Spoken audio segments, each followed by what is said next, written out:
I try my best to dodge temptation, but these hoes stay on my line. And I'm always after money, so my bitch complain about time. I try my best to make my mama proud, but never thought I did. Please don't let nobody lie to you. I took care of my kids. Yeah, these niggas might not fuck with me, cause they favorite bitches do.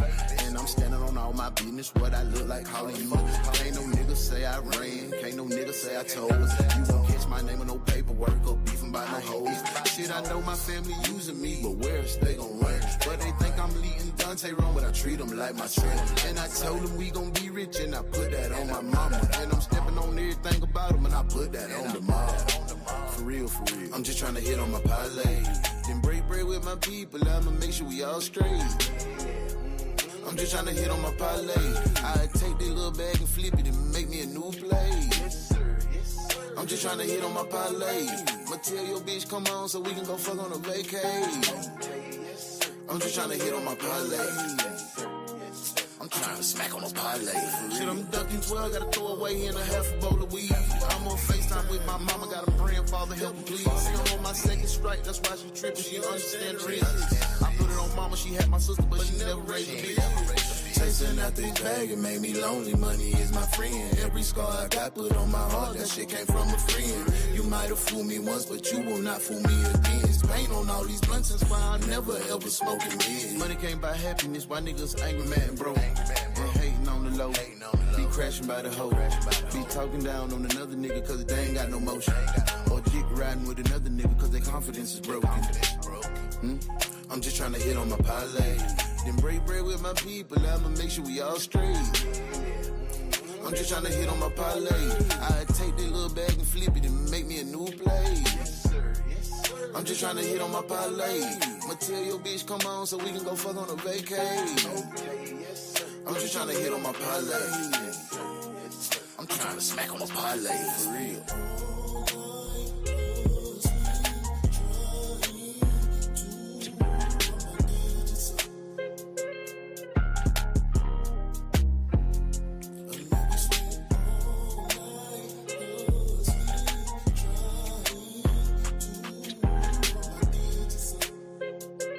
Good morning. It's Friday.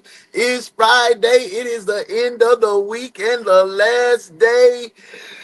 Detectives, we are turned up in the break room. We made it. We made it. We made it to the end of the week. Lord, we thank you. We thank you for waking us up every day, even though we said we don't need this job. Lord, thank you for giving us that job. Thank you for being able to provide for our family. Thank you for being able to make sure we have food on the table. Thank you for another productive week. Thank you for another rest period that we are about to go into. Stay in contact and keep all of the people safe that's under the sound of my voice this weekend as they travel to and fro, move around and about, and carry them babies on their first weekend or the last weekend before school or after the first week of school. Lord, thank you for the blessings. Amen. Y'all, it's Friday. I'm feeling good. It's Munyon time. We got the Munyons and checks in today. We be giving out lunch vouchers. We've been giving out lunch vouchers. This time, I got y'all checks together. You hear me? You hear me? I ain't been asleep. Hell nah, I ain't been asleep yet. So, y'all gonna have to be turned up. You know what I'm saying? To keep your boy turned up, too.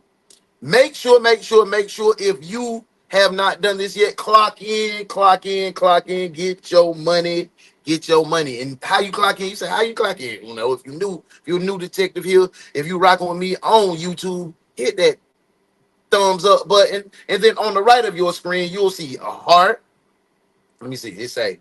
It's a heart, a smiley face, a celebration like horn, a surprise eyes, and it is a 100. You can tap those as many times as you choose throughout the entire show. Don't stop, don't break, don't hesitate. Keep doing all of that. Because we here, man. Hey, Y'all stop by the highwaycollection.com yet? It was Tay birthday. We still celebrating. Go by and still give Tay some love. If you want to show him some love for his birthday, go buy an item. And you can still use the discount code UNO, or you can put in back to school, or you can put in happy birthday Tay. Them 3 discount codes I done gave you now. Use them accordingly. Go spend some money. Go support that boy Young Tay. Go support the mob. But y'all don't know what the day is. The day is Friday. And on Fridays, what happened on Fridays, man? Y'all tell me. Somebody tell me. Because I can tell you what happens on Friday. I am so powerful. I am the essence of strength. I am the person that will break generational curses, so help me live. I am the beacon of hope. I float just for my family ship. I have been chosen for gifts. I have been chosen for this. I am courageous. I am amazing.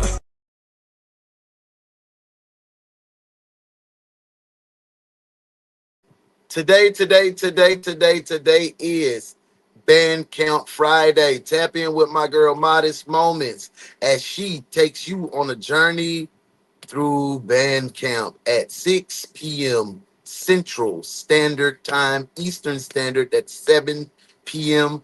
And for Pacific. Off the left coast, the best coast, the west coast, that is 4 p.m. Tap in. I'ma be there. Hope you be there. I'll probably be flying out shortly after. Tap in, Bandcamp. Y'all, I done paid all the bills, did all the parameters, introduced myself. I got IG already rolling. We already started over there. The next thing I need to do is do the roll call so we can go ahead and get on this case. And today's case is called, Did You Find My Husband Yet? This one finna be a doozy. I ain't even roll up my J yet. Bro. I gotta get y'all these checks too. Let's get into it. Roll call. Roll call. Hurry up, detectives. It's time to work. Okay. Let's see who in the building. It's my girl Thea. Thea is in the building. Thea, we ain't see you this week. Did I see you this week? Yeah, I seen you a couple days this week. I want to make sure everything good. You smooth?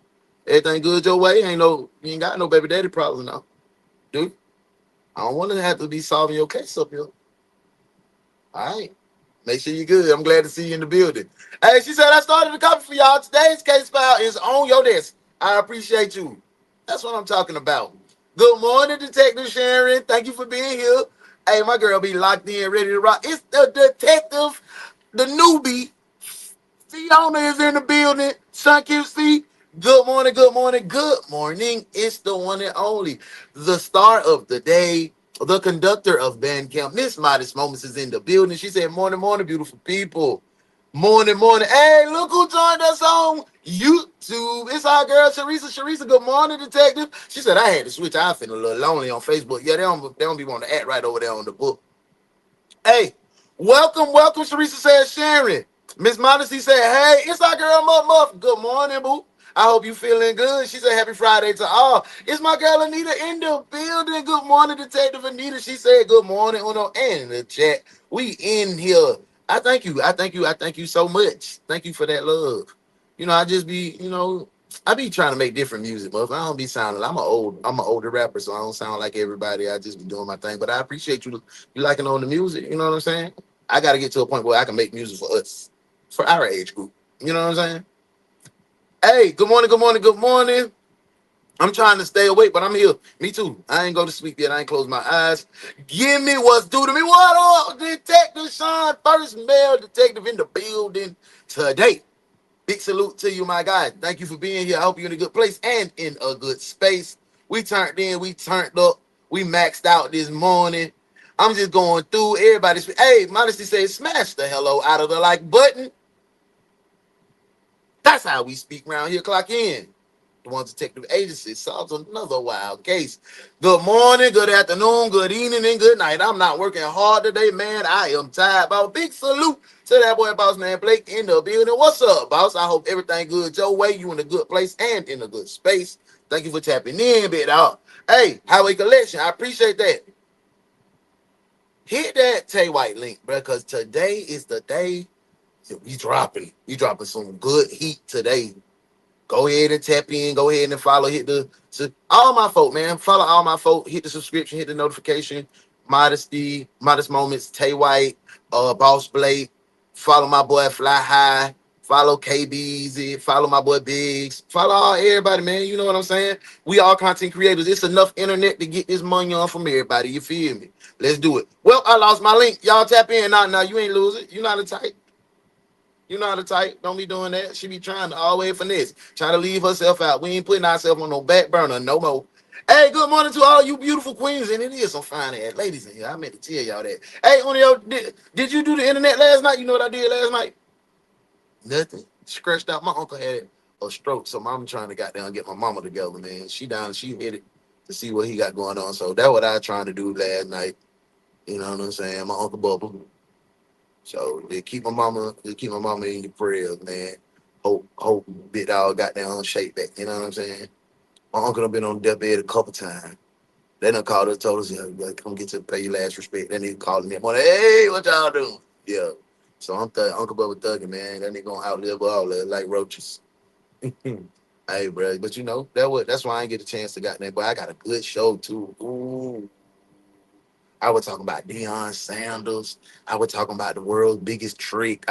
We had some. Oh, I might need to run that this evening. Appreciate you, Uno. You know we going up.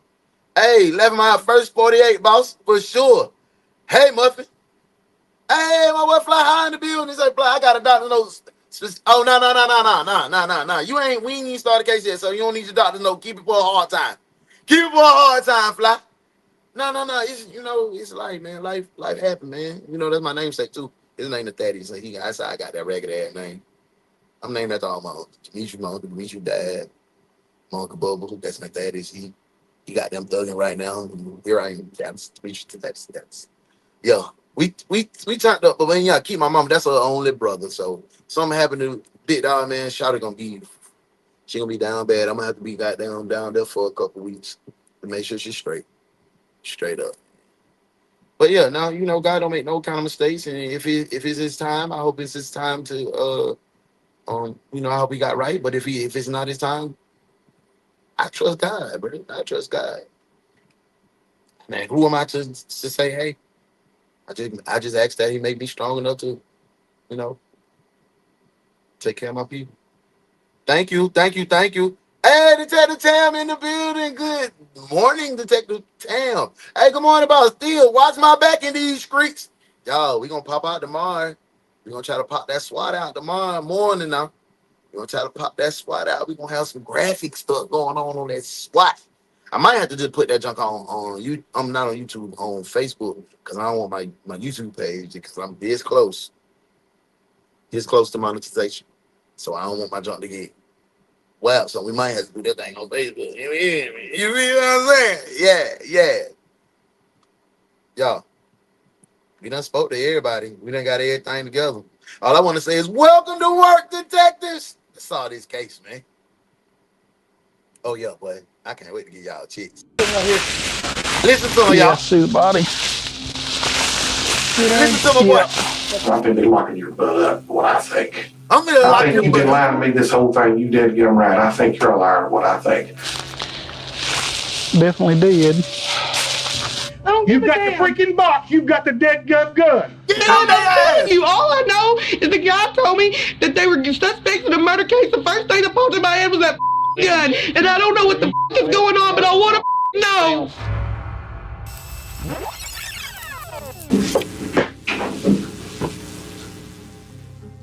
Oh, that hooker right there. Did you find my husband? That's where they got that title from. Okay. Yeah, what we doing, y'all? What we doing? What the hell is we doing with this one? Y'all let me know. Hey, I done got too turned up. Bruh is not playing the radio with them folk today. Yeah, gummit. Yeah, you doggone right. You're a damn liar. You're a liar. Boy, he did not play the radio with this. He was pissed off. What we doing with Shawty, though? What we doing with Shawty? One of my detectives got to let me know what we doing with Shawty this morning. Is she guilty? Do we need to detain her? Do we need to detain? Let me see. Let me get in here. Let me see what my folks. Boss, He ain't playing, is he, bro? He not playing with them folks. Oh, we good, still, but he ain't playing. Not at all. He not playing the radio. We can chill today, y'all. We got to take the dog on it. He is not playing the radio. Okay, we got one. You had the daggum gun. Yeah. Two. That's three. Let's put them cuffs on Shawty, man. Let's put these cuffs on. Detective, put the cuffs on this one. At least until we figure it out later. Cuff him now. Boom, This is Samantha Wolford, a young mother, a wife, and an aspiring YouTuber turned ruthless killer. Hey guys, I was asked to do a video 15 weird things about me. She has arrived at the sheriff's office for routine questioning. She done messed up the vibe. She done gave us a bad name. Us YouTubers, us content creators, now they talking about YouTuber turned cold-blooded killer.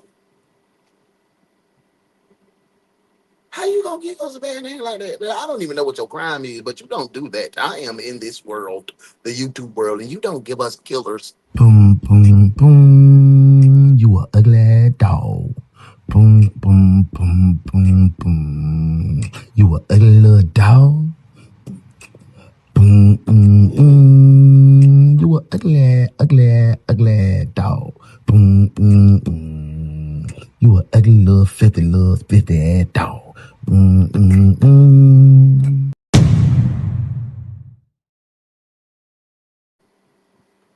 Hold on, y'all. What you say?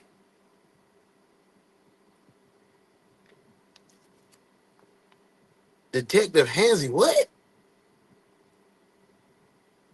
Send me the CCT video from the parking garage. Okay. That was Pernell. Pernell said it's something going on at the parking garage. He sent me the CCT TV video. Y'all want to watch it with me? Come on, let's watch it.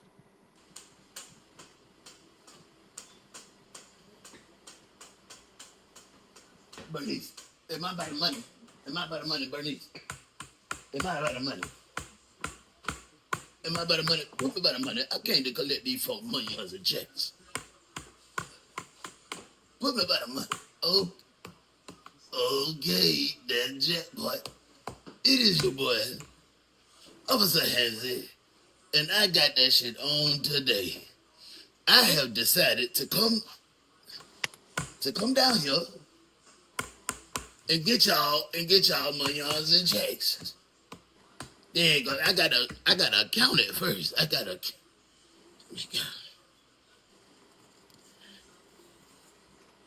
It smells like 20. 3. I had forgot to bring my bag to put y'all money on some checks in, so what I'm gonna do is I'm gonna just put this in my safe place. I'm gonna put this in my safe place right here. Ain't nobody gonna go in here. You hear me? I got y'all money on the checks. I'm finna get back on the road to head back to the precincts to bring y'all money on the checks. Y'all's gonna be proud of Officer Hansy today. I'm finna head to the car.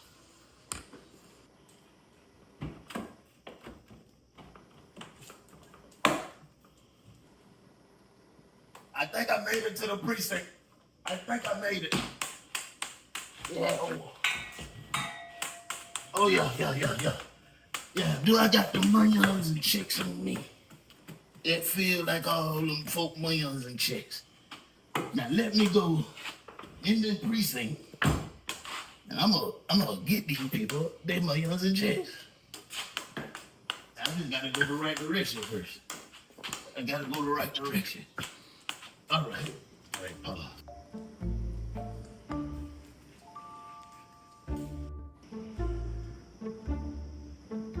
They're gonna be happy to get this money on and checks today. They got me. They done got me. They done hit me upside the head and took the money on and check. I can't even find it. Help me, 9/11. 9/11, somebody help me.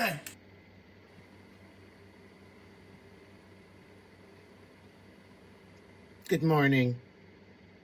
It is I, Sylvester DeMonte Jenkins. And I'm speaking to you today on behalf of the DaOnes Detective Agency.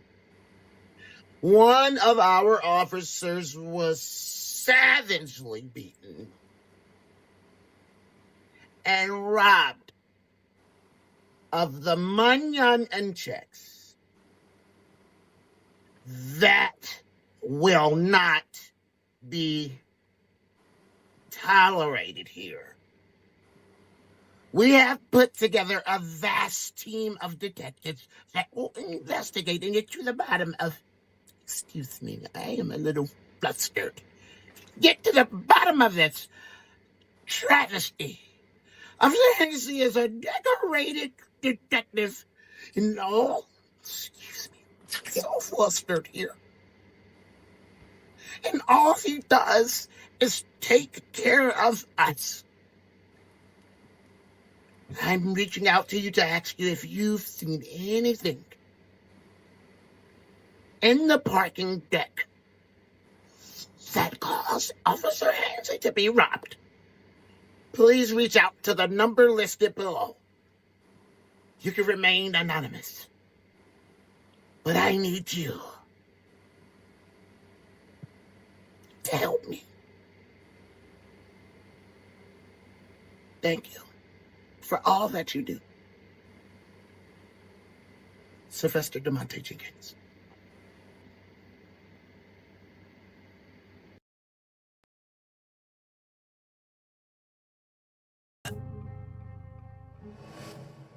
It was an unthinkably sadistic plot. The abduction of a young father and a futile race against the clock to find him before it was too late. Rewind approximately 6 years. Samantha, a single mother of 10-month-old twin girls, was just 19 years old when she met 23-year-old Ernie Ibarra Jr., who was known to friends as Dagon. The two began a relationship which soon turned to marriage, and eventually the couple had 3 children together. Although they were doing their best to get by in the small town of Mount Pleasant, located in Titus County, Texas, the relationship was already starting to crumble. It was no secret that the couple had their problems. However, it ended up escalating to a point of no return, and no one had anticipated things would end in such a shockingly tragic way. Titus County 911, what's your emergency? I have a home invasion. My niece is tied up. I am at the verge of untying my niece at this particular moment. Okay, she's tied up. She is tied up. Sorry, y'all. I know y'all probably hurt just like I'm hurt, man. They done jumped on Officer Hands and done hit him upside the head with a pipe. Took the money and check, bro. They was right here in the building. I really think I think it's Stephanie. Remember she said meet in the parking lot. We got to find out. We got to get to the bottom of it. We got to get to the bottom of it, man. They took y'all money on your checks, man. I'm going to be working behind the scenes while we solving this case. I'm going to try to get y'all money on the checks, great. I might have to do a couple more little lunch vouchers. They keep stealing y'all got money, man. Get back to the cave, man. Damn. And gagged. And gagged? Is that what you said? Ma'am. Is there anybody else there? Where are the kids? We have 5 small infants asleep. 5 small infants asleep? Yes, ranging from 7 to 1. 7 to 1 years old? Yes, ma'am. Does she know, Samantha, did you know who the suspects are? Can I talk to her? Is she able to speak? Yes, ma'am. Hello? Hi, Samantha. I know you're upset, but I'm going to ask you a couple questions. That was pretty calm for a home invasion victims, wouldn't you say? Do you need EMS?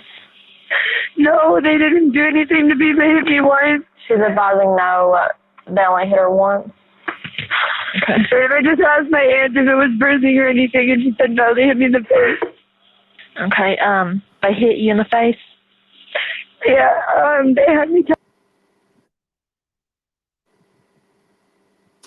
They hit me one time. They hit me in the face. Oh, they hit you in the face. All right, dispatch. All right, dispatch. Get crazy one more time. But they dragged me downstairs to face my husband, and when my husband went in and faced me, they hit me in the face, like backhand slapped me, and so he looked at me, and they said, "I thought that would get your attention, and I want you." Not they backhand. He hit me in the face. He backhand slapped me. To stare at this woman. Do you want us to kill her? And he said no. And they said, then tell us the truth. And he said, I don't know anything. When someone gives way too many details on a 911 call, this can be a warning sign that they may not be telling the truth. The purpose of a 911 call is to get help immediately. As Samantha is not currently in danger anymore, her primary focus should be on getting help finding her husband. You know, that boy Hansie, man. I told you he be driving from Memphis. He blind. He be driving from Memphis. He a hard-working detective. I can't believe they robbed my boy. Instead of requesting that officers be sent right away to search for him, she's telling an elaborate story about what supposedly happened. There's no sense of urgency in getting her husband found. If someone is lying on a call to emergency services, they may feel the need to offer up all these additional details because they want to support their lie. Samantha's love for acting isn't a secret after all. I've always wanted to be an actress. I think it is so much fun. I've been extras in movies. I've had small parts in like short films, and I've done plays. I think it is so much fun, and it is so beautiful. It is one of the most amazing forms of art ever to be able to express yourself that way. I think it's amazing. You know, members of the Titus County Sheriff's Office. You know, Hansie, before he got robbed, Hansie was already blind. He can't see the phone, so he can't do cash out. That's why he just be driving from Memphis. Hey, facts, motherfuckers, where's Hansie chaperone? Bruh, they were super calm on there for a home invasion. Yeah, no breathing hard, no crying, no nothing. All of them super calm. That's that fake cry. What state is this? They might be high on something. Who is she trying to set up? It was the same ninja who took the checks. Yeah. That's who it was, with the pipe, respond to the crime scene shortly after 2 a.m. Immediately, an investigation into the violent home invasion and kidnapping of Ernie Ibarra Jr. is launched. The following footage is raw body cam footage, recorded by Corporal Chris Durant and Deputy Ed Godoy, just minutes after the twisted crime took place. Sheriff's office. I'm upstairs. I'm sorry, sir. Sorry. Okay. Here. Are you still talking with Sheriff? He told me that I have to stay.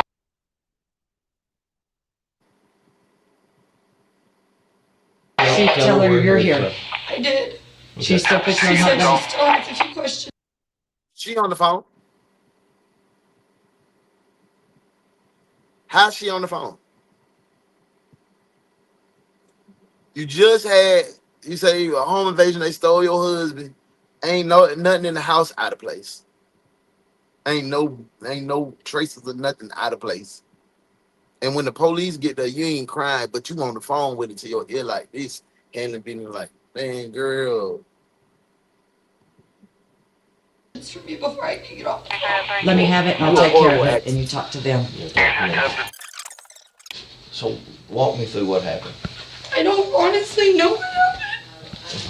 I was in bed asleep, and we heard a noise, and the second I was able to open my eyes, somebody grabbed me and jerked me out of the bed and slammed me down on the ground and started tying me up and put a knife to my throat and told me don't move. Okay. They were punching me over and over and over, and just keep fighting back, and I was just letting him do it. You know, you got that special card. What's your husband's name? Ernest Ibarra. Ernest Ibarra. Okay. The officer is conducting a typical investigatory field interview at this point. However, like these statements can be admissible in legal proceedings. The body camera footage can be reviewed by investigators and inconsistencies discovered between initial contact and later interrogation. One of them did say the name Luke, but that's it. That was all. That's only in identifying anything of God. One of them said, "Hey, Luke," And the guy turned, but that's the only identifying anything I've got. Samantha changing her voice to imitate the alleged intruder may be an attempt to dramatize the attack in order to make it appear more believable. Although her voice is emotional, she doesn't actually express much concern about Dagan, and instead seems focused on telling the story about everything that happened to her. It's discovered that Dagan's phone was also taken by the assailants. They took his phone, but they didn't take mine. I had mine hidden. So I was able to... So he's got his phone? No, they have his phone. Okay, that's what I'm talking about. What's his phone number? Huh? Well, I need that number. Get that number from me. They cut my shirt off.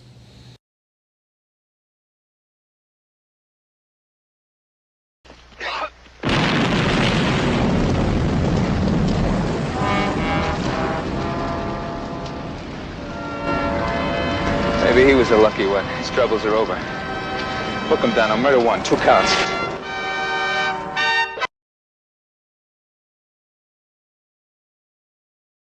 And then after, they made me stand there naked in front of him, threatening to do things to me. The guy said, You were outside or here inside? I was in the living room. The living room? When they took me to the living room.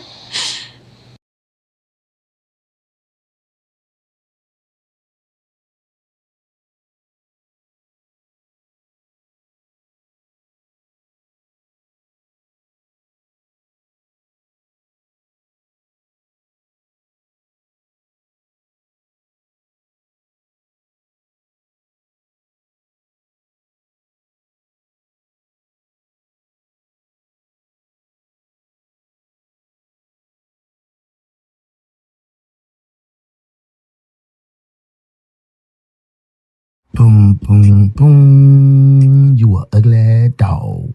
Boom, boom, boom, boom, boom. You a ugly little dog. Boom, boom, boom. You a ugly, ugly, ugly dog. Boom, boom, boom. You a ugly little filthy ass dog. Boom, boom, boom.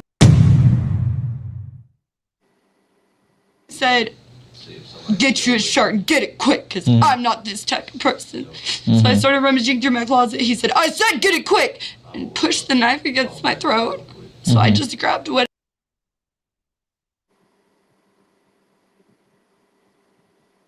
He told you to take your clothes off in front of your husband, and then told you to put your shirt back on, because he's not that type of person.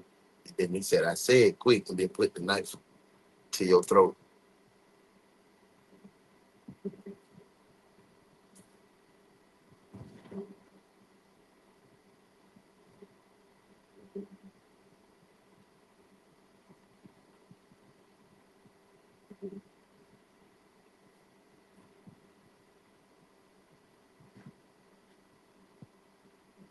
What are you doing, Officer Swanhauser? How you feel, Smarty? The reason Officer Smith and myself are paying this call is for the purpose of issuing a warning. A warrant? A warning. It's come to the attention of the department that an as yet unidentified suspect is operating in this area and attempting to sell copper that has previously been burglarized, and that said burglary may have been perpetrated by the suspect in question.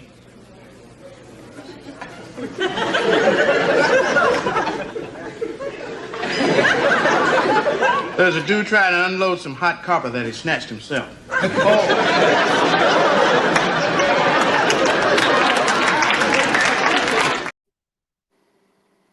Whatever shirt. Okay. And put it on. Okay. But he grabbed my shirt and he started cutting it. He cut it down the collar, and then he said, What's your name? Samantha. Samantha? Wolford. Wolford? Where's that shirt at? Is it downstairs? What color is it? It's gray sweater. Gray sweater? Okay. That's what I was sleeping in. Okay. Yeah, I've got, the front door's been kicked in. As he dictates details of the crime scene to dispatch, Samantha handles her own urgent business. She sends out a text message that reads as follows. Hey, all right, this is what we need to do. I need to do an emergency phone ping on Kill Day's phone. Shut that shit down. So at least we know she had an accomplice. At least we know she had an accomplice. Right? Let's get back to it. Yeah. And I've got the cell phone number. The phone service company is immediately contacted in hopes that the position of Dagan's phone can be traced and lead law enforcement to his location before it's too late. Procrastinate life for sure, modest. Yeah, somebody broke in over Christmas time or over Halloween time and did that. He's already been out here once over this. Okay. They cut his hair off. I don't know why. Is that his hair? That's his hair? That's his hair. Okay. And he said...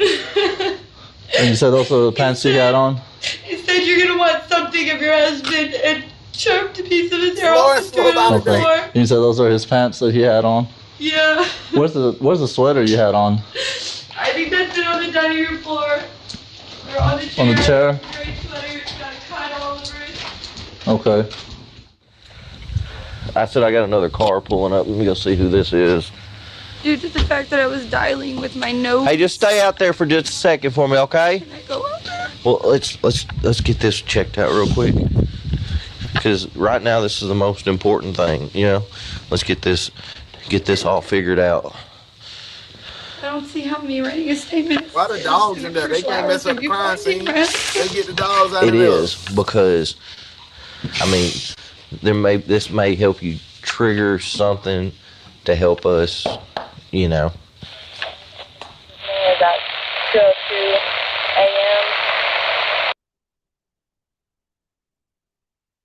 Bad boys, what you gonna do? What you gonna do when we come for you? Snake, snakes, no snake. No, we not doing that with the next generation. You gotta sing it right, man. Bad boys, what you gonna do? What you gonna do when we come for you? Snake, snake, no snake. I'm gone. There's cell phone 0.86 miles from a residence in Pittsburgh. She did say she was dialing with her nose because I guess she was tied up. She was tied up in the Brooklyn basement. Face it. No, never mind. Let's get back to the case. You know anybody in Pittsburgh? Contact Pittsburgh. Samantha does, in fact, know someone in Pittsburgh. You done gave Butter away. Modesty had a dog named Butter that looked like these dogs. She gave him away to a loving family. As it just so happens, as the deputy continues to gather information from Samantha, the corporal speaks with Samantha's mother, Rosie, and Samantha's Aunt Ginger. Sir. How you doing? Just fine. You're the one that... Boss, when somebody tell me like 3 lies back to back, I really be tuning out then. I be like, damn, somebody just insulting my intelligence because just think that I'm just a pure deep idiot. She told us at least 7 lies straight. About the 6th, the 3rd, 4th, or 5th one, the phone was supposed to be hidden, but I get that might have been a lie too because she was dialing with her nose. If the phone was hidden, I'm confused. What's up, Nikwe? How you feeling, man? Hope everything good your way, bro. The accomplice is Big Dick Willie. Boss, you done told too many lies. I can't even keep up with the lies. Yes, she's the one that I can't even keep up with the lie, man. Okay. So she called you first. She called me. Okay. Bound and gagged, and then she called me. She called her mama. I guess that's her mama. She called her mama bound and gagged. How? I ain't no Indian when I say this. How?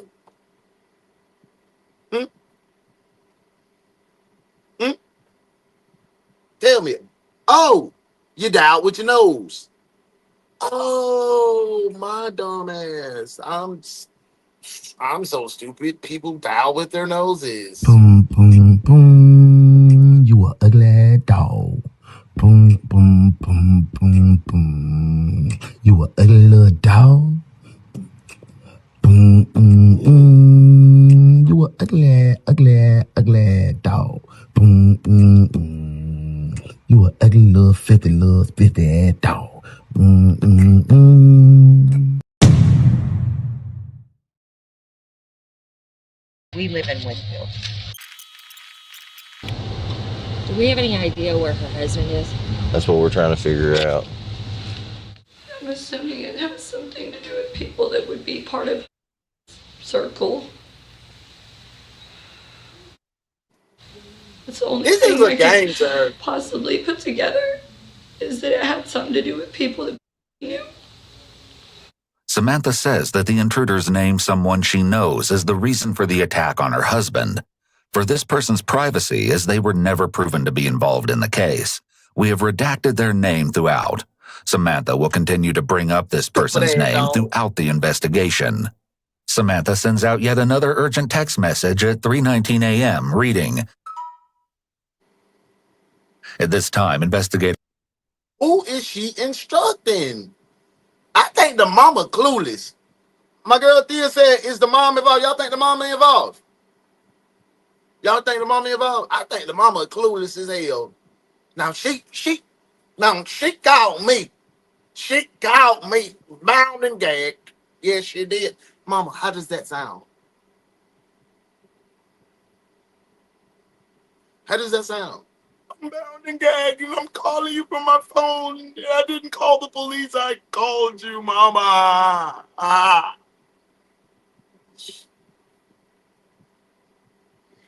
I gotta get something to say. We ain't boo-boo the fool. Back to the case. Chris Bragg arrives at the scene and the corporal begins to bring him up to speed. Interestingly, the investigator is immediately skeptical. Pretty violent past, and we've arrested him before. Yeah. Assaulting her and make sure she didn't do something to him and then stage the scene to make it look like something happened. The investigator is developing what's called a theory of the case. This is the same theory of the case work that a prosecutor will do in order to paint a picture of the criminal activity, linking physical evidence, statements, and circumstantial evidence to prove guilt beyond a reasonable doubt. He looked down and he had cuts on the top of his head, and they had him kneeling right here, and they cut part of his hair off.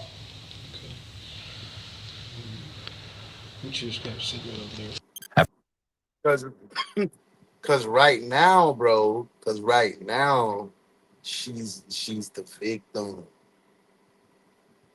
You feel me? So she play. You know how they ain't put her in a soft room, but they just let her do her thing. But they walked up on the scene, shot was already like, and she goopy as hell. If you really set your husband up to get plucked by your mama or your partner or your baby daddy or your side dude, and you ain't this girl, you send a text message during the interrogation, during the time that 12 is still, you just as dumb as can be. You dumb as can be, sister girl. Let's get back to the cave.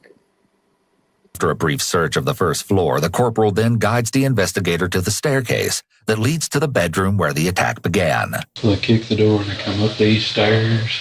And get them before they're able to know what's going on. Yeah, that's the only part that's getting me is how do you... They would have to either be familiar with the place to be able to do all that and know where they were asleep. And the babies are asleep in there. Both members of the sheriff's office observe that the conditions in the home are not ideal for children to live in after viewing the area where all 5 children lay sleeping, though the body cam doesn't capture a clear view. Pitiful conditions. Yeah. I'm not really seeing a whole lot of blood, though, for somebody that was pistol whipped. The investigator proposes they have Samantha come upstairs to provide more specifics. I haven't seen it or anything. All of that, I don't know what's going on with it or what could have possibly got himself tied in caused this. But they kept saying, cause this, cause this. asking for compensation, $20,000. Remember this. It'll be important later on in the story. If you will just hold tight with her, so I'm gonna go get some evidence bags. And I'll be right back. I'm gonna grab my camera. I'll be right back. Are you guys trying to accuse me of something? No. Her story immediately falls apart here, though Samantha's reaction is typical of someone caught in a lie. However, this is why all subjects under questioning should request counsel and refuse to answer questions. Oh, God. Police motives are Samantha not don't. frequently known, though it's common to start with a large Samantha pool of don't. suspects and eliminate them, rather than start with an empty pool and try to add likely suspects. This means you're immediately classified as a suspect or material witness until proven otherwise during the investigation phase. What kind of gun is that? The Glock. Standard issued or?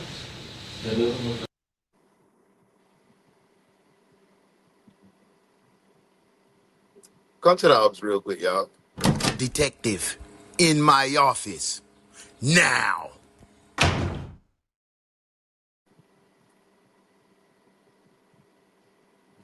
Your spouse, your lover,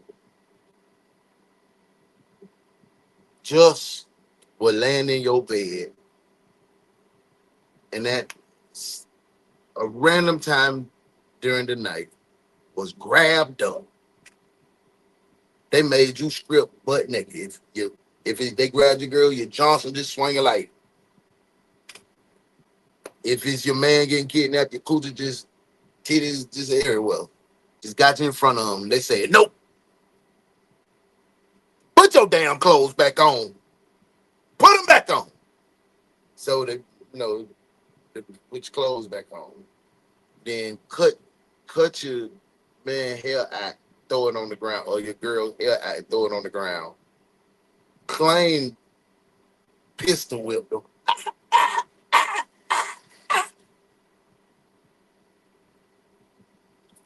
This is happening right now in real time. The police is at your house right now. And your question is, what kind of gun you got? That's a Glock? Is it standard issue?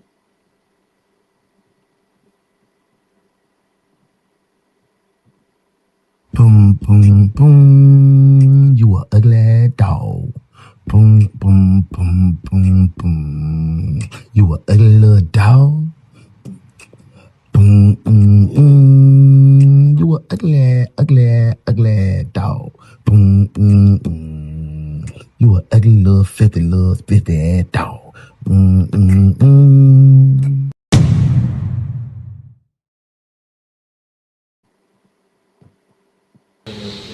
Mm-hmm. Can I see it? Hmm? Can I see it? Can you take it out? No. Then I gotta do paperwork. Really? I just was.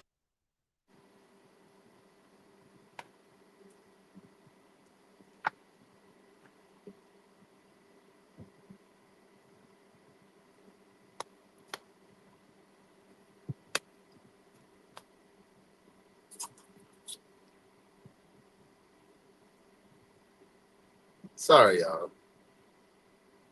I apologize for playing with y'all intelligence like this. I'm gonna let y'all finish seeing Samantha. Goodness, see, comparatively to the gun they had, I don't know guns. But Who asked about his the gun he had wasn't very big, or his hand wasn't very small, one or the You go dig other. up Johnny Cochran or Rob Kardashian. Fit Please. pretty Standard issue. Oh, she talking like closely you. to his hand size. This is But a she very say they odd put a knife to request her given neck, the though. circumstances. It's noteworthy that in the Nancy, midst did of she help you Samantha's unlock the building? chit-chat Because with if the so, she robbed officer, you. she doesn't appear to stress that her husband is missing. It's possible that this is her attempt. Hey, Shell. She said, headed to my desk. Send the paperwork over, Caddy. Hey, thank you for being here, boo. Sergeant Hansy, I got another one of these late detectives that can help you write out tickets and organize the junk closet. Welcome to desk duty, detectives. Hey, Hey, detective, say, hey, Shell. Thank you for being here, boo. Desk duty. You the first one on desk duty today, mama. Thank you for being here, though. Him to be friendly and distract the officers from the situation, since she may believe at this point that police may consider her a suspect. What them kept saying took someone from us. The only thing I can figure is they're saying like I killed someone. They said something about now he's behind bars. Time to go to bed last night. Bag of rocks. Around My dudes used to say 11. that. Just a couple hours before the invasion occurred. Next time, she'll have a different answer to the question. How old your babies? Morning, boo. 1. Accountability. You got 4? 5? They were in there squirming a minute ago. What is going on? Investigators are doing their thing. Samantha doesn't seem overly concerned about her children, but it seems she's already growing impatient with the investigation. Who is the dude with the radio? Oh, boss. Little does she know, this is just the very tip of the iceberg.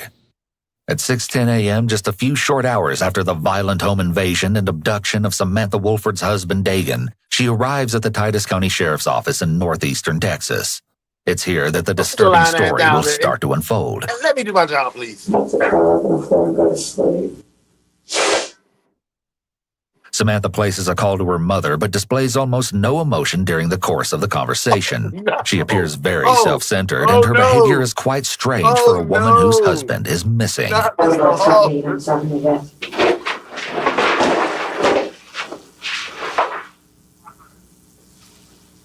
Biscuits and gravy, no sausage. Biscuits and gravy, no sausage and french fries. Samantha gives her mother a food order over the phone. It's surprising she has an appetite at a time like this. She lays on the floor, which is very childlike and is an unexpected behavior. Her whole husband done got yanked up out of the house by his help. They seen your naked body and got pissed off and took your body that bad. God, somebody. But you want to get something from Hardee's because that's what you got. You just got biscuits and gravy, no sausage, and French fries. I used to work at Hardee's. I used to make biscuits. My mama, but yeah, she was the manager. Yeah. So that's what you do at Hardee's. But your man missing. You are filthy, low down, mangy dog. Boom, boom, boom. You a ugly dog. Boom, boom, boom, boom, boom. You a ugly little dog. Boom, boom, boom. You a ugly, ugly, ugly dog. Boom, boom, boom. You a ugly little filthy ass dog. Boom, boom, boom.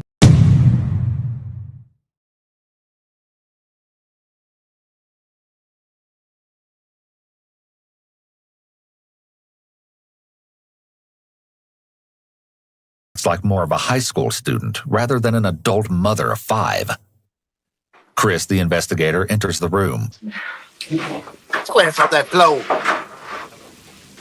Man, I would not have no appetite. That's what I'm saying.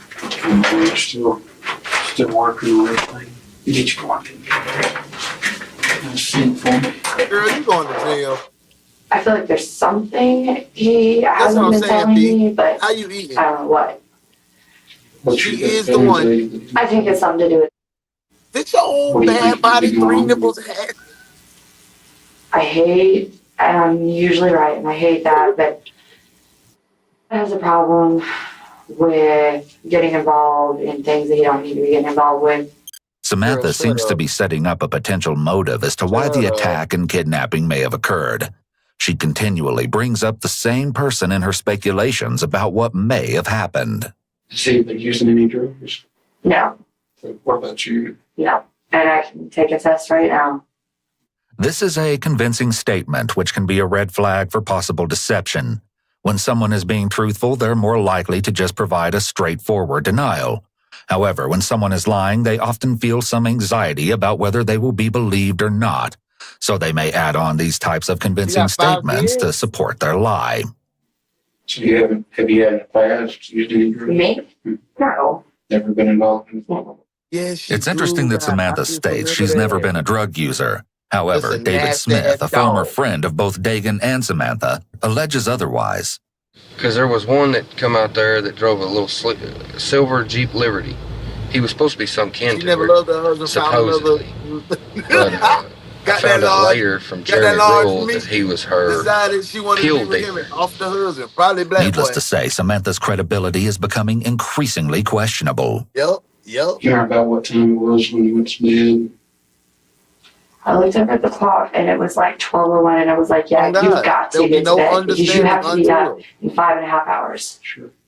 Samantha says she and Dagan went to bed at midnight, contrary to the 11 o'clock time she gave a responding officer at the scene of the crime, as you may recall. Already, her story is beginning to change. What's your first real dirty dog? What's going on? What's happening? Well, I took an Ambien, so it makes it a little harder for me to wake up. And I have a prescription with me if you want to see that. When I can't sleep, it's supposed to shut your brain down so you can go to sleep, but also makes it ready to wake up fairly easy. Samantha gives two more inconsistent statements back to back. When someone gives inconsistent statements, it can be a red flag that someone is lying. After telling one lie, there are likely additional lies that must be told to support the original lie. It can be difficult to keep track of everything they've already said, so liars may get tripped up on details and give conflicting information. It's possible that after she made the first statement about having a hard time waking up, she may have been worried about how that made her look, especially being a parent to 5 young children.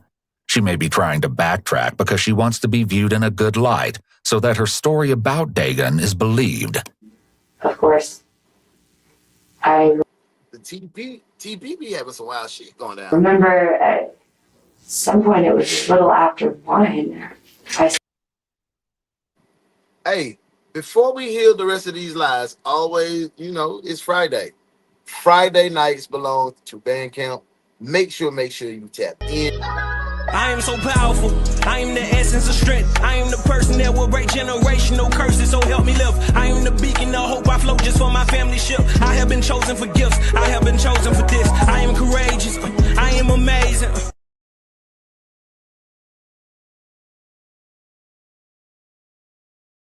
Bandcamp tonight, 6 Central.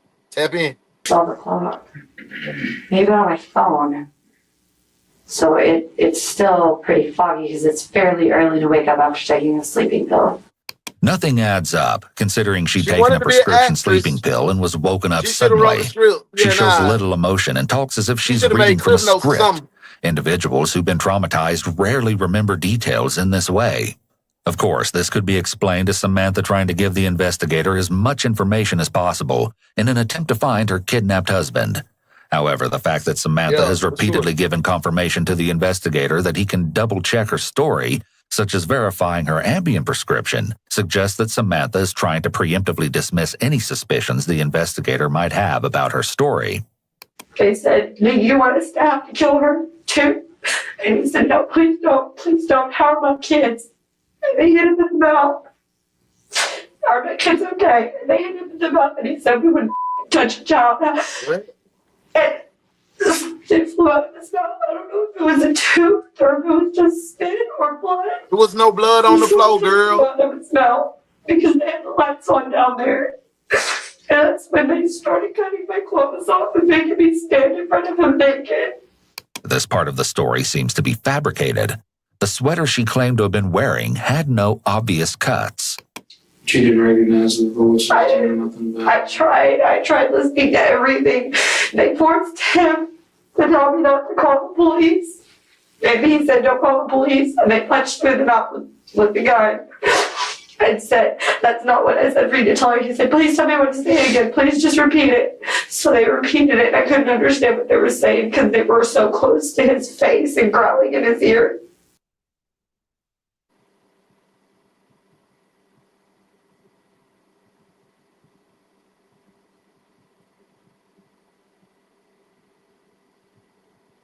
What? What?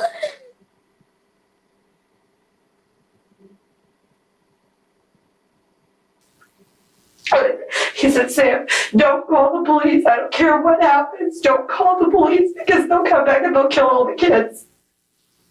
Promise me. And he was screaming at me and I was like, I promise. However, the 5 children nearby remained asleep through all of the chaos. The police, as well as Samantha's aunt, will scrutinize this assertion later. I know you said something about some money. That's all she can say is lie. He said, what do I have to do? Please don't tell me what I have to do. And he said, do I look like $20,000? You want to know what you have to do? Can you come up with $20,000 in the next 5 minutes? And he's $20,000 in 5 minutes. Now, what did the handgun look like? It was just black. I don't know anything about guns. Could you know the difference between like a revolver and an automatic? Oh, it was definitely like a police pistol. It was whatever those are. Semi-automatic, so it wasn't It was small, barely bigger than his hand. You may recall that she had specific questions for the corporal at the crime scene. Girl, you ain't finessing, girl. What kind of gun is that? You What ain't kind of gun is that? finessing. The Glock. The investigator now shifts the conversation to a different aspect of routine investigation. It could very well be that this is where things start moving in an undesirable direction for Samantha. You two weren't fussing, you weren't fighting, didn't get out of hand, you didn't punch him, kick him, stab him, shoot him. The bullets ain't say that shit. I'm not going to find out anything any different later once we get there, because the deputies, they're out there right now, basically searching your house from top to bottom for every piece of physical evidence that we can find to do. Anything that'll help them find it. It could be a red flag that there appears to be a verbal and nonverbal disconnect here. She's shaking her head no while giving her permission for detectives to search her house. Partway through this statement, she switches to nodding her head yes, possibly realizing that she made a mistake. Well, actually, that's why I want to make sure, because we're going to be checking your phone record. Like, no, I don't care. Go ahead. Like, you know what I'm saying? I could see the difference, but that shit did not match. Your family's phone records. Normally, when the police want to search something, the Fourth Amendment requires them to obtain a search warrant. That shirt she got on a lie. It ain't even a damn shirt. That ain't even a shirt. That's a male shirt. You ain't supposed to, that's a lie. It's a damn lie. Them pants she got on, they a lie. Everything about this woman is a lie. Otherwise, the search is unconstitutional, and the evidence they obtain will be tossed out of court. However, the police can obtain certain types of records without a search warrant. For example, the police could get a suspect's call records from their phone company. Normally, this record will only show the police what numbers a person called and at what time. I need to know the truth. I have to absolutely know the truth, that you had no possible involvement in this whatsoever. No. Fake said lie. I wouldn't have gone back if I didn't. What all were you willing to do to help me find him? Whatever it takes. But you don't know where he is? No, I don't. I wish I did. You're positive? I'm positive. You have absolutely no idea where he's at. No, I don't. Do you know who we can call to find where he's at? The only one I can think is because they kept bringing him up. Other than that, you have no Other than that, I have no idea. None. Her palms go up in the rogatory position, which indicates that she may lack confidence in her statement. Palms up while making a declarative statement is seen as a big red flag because it suggests the person is pleading with the other person to even in the TP, her face card a 3-4. Even in the TP. believe them and may be unsure in what they're saying. He doesn't have any friends. I don't go out much. The one friend that I do really have lives in Sulphur Springs. I don't like drama. I don't like having outside chaos, so I just stay home. I'm just a stay-at-home mom. Samantha continues to attempt to steer the investigation towards the same person she named. She portrays herself simply as a stay-at-home mom. However, her homemaking skills seem to be lacking based on the condition of her house. As the police observe, the environment in the home is obviously not fit for children. In a report later drafted by investigator Chris Bragg, who is currently questioning Samantha, vivid details of the terrible conditions in the Ibarra household are laid out. The rooms are unclean and unsanitary, with trash, urine, feces, clothes, and dirty diapers scattered on the floor. I'm obsessed with making sure an animal's being taken care of the way. Here with them 5 kids in that shit and they're looking like the Dipset dumpster. Man, you talking about you a damn YouTuber and you giving us a bad name. You done got little goddamn Dagon. You and your mama. You and your mom. I want to know who helped this hooker. She had to be blowing they minds. Had to be blowing her mind. Little dirty mouth. Boom, boom, boom. You a ugly dog. Boom, boom, boom, boom, boom. You a ugly little dog. Boom, boom, boom. You a ugly, ugly, ugly dog.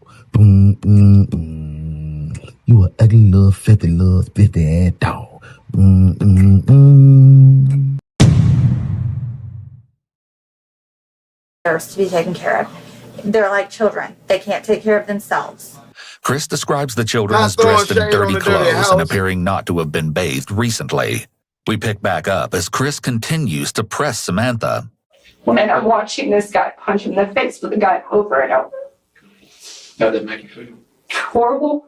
I'm talking about straight Dipset dumpster juice ass. Didn't make you feel glad or no. Torture him? No. You told me that you felt good about, wanting to stab him, kill him. At some point in time, everybody loses their temper. I ran my thermostat through the roof. I'm talking about I'm boiling over. I need to put some water. I got to let the car cool off. If I put some water in this thing, boy, because I'm burning up. But have I ever acted out and hurt anybody? She got 5 kids. And you can look at my record on that. I'm lying. When she says you can look at my record, this is what is known as a convincing statement. When someone is lying, they may make statements such as this that sound compelling in order to convince the other person. However, someone who's telling the truth is less likely to use convincing statements because the facts are on their side. I have 1 count of criminal mischief, and that was because I tossed my keys to somebody and let them use my car. Sure. And they didn't have a license. Now, when they cut your shirt off of you, was it violent or they just took their time and just... No, they jerked it out and started slashing at it with this apparently dull box cutter, and then when it didn't work, ripped it off over my head and threw it to the side. So it wasn't completely cut in half or anything? No, they started... Girl, you just said no folk cut your shit off. Girl, you just said them folks cut your stuff off and made you stand there naked in front of your dude. And they said, hurry up, put your clothes on. Put your clothes on.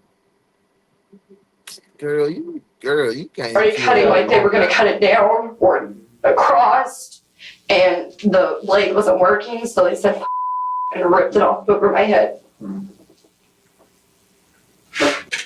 But as far as tonight, you had nothing to do with this experience. You don't know who did anything to do with this experience.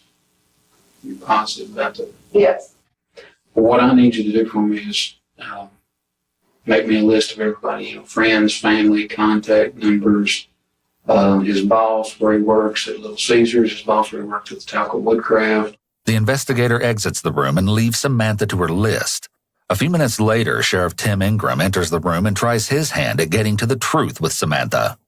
And this is why that it's very important, honey, that we want you to be honest, because I'm going to tell you what. So they cut your shirt, you ripped it off, and you told you put it back on. I don't think you harmed this boy. It's a magic shirt. It's a magic shirt, y'all. Y'all tripping, bro. Y'all tripping. Detectives, come on now. We got to be sharp. Y'all ain't never hear them magic shirts. Like, y'all ain't never see them. Like, you could cut it, right? You could be like, tear the whole junk off. And then when somebody get a knife and put it to your throat, you can just it go like, and you can put it back on. But you got to have a knife to your throat, though. That's the trigger point. Y'all ain't never hear that? But I think you know who did. Because if somebody's going to kidnap him, why is there his blood in y'all's pickup? Kidnappers ain't going to use the pickup to do something with him and then put him out there and put him in the truck and haul him back. In his pickup, his blood? Mm-hmm. Yeah, somebody, it's apparent to me that somebody used his truck. When someone is feeling especially anxious, their mouth and throat may become drier, which can lead to increased throat clearing, swallowing, or coughing. If any of these behaviors start or increase suddenly, it can be a sign to detectives that they're on the right track and need to question the suspect further. Samantha's cough here could be related to this. She may be panicked about the news that blood was found in his truck, and the cough is an attempt to reduce the discomfort and dryness she feels in her throat. To take him somewhere after he was assaulted at y'all's house. I told him that they got into his truck because they wanted his ID. Because they said they needed to verify 100% they had the right person, is what they said. I don't know if they were one of the people that hit him or not. They sent somebody out to the truck to get his wallet to check his ID. Came back in and said, yes, he is who he says he is. Okay, but that still don't explain why his blood is in that truck. They hit him in the face like 100 times. Well, no, but you said they got it. He was never supposed to be in that truck. If they had blood on their hands, no, it's drip blood. It's not. It's drip blood. Yes, he was in that truck, and this is what's going to look so bad is from your story, and this is why you don't have to be a suspect. And I still don't think you did it. When you lied to your parents, what this mean? When Jenny crossed them arms, she's like, oh, this nigga think I'm stupid. That's what she's thinking in her head, because the lie done went that way. I had my arms, I had my arms crossed. I don't think you're strong enough to do it, but I personally, I think you're scared. I don't know if you had a boyfriend that he found out about. The investigator is attempting to establish the existence of accomplices, and from there, the existence of one or more conspiracies. I didn't have a boyfriend. Okay. Straight, no chase. I don't know what the deal is, but Sam, you've got your kids was in the same room. It's telling that Samantha says she's being as honest as she can. This may be another convincing statement. It sounds reasonable, but someone who's telling the... A good liar could at least connect it back together, even when it goes a little astray. She done took that thing all the way too far. You can't do nothing with that. The entire truth likely wouldn't feel the need to make claims.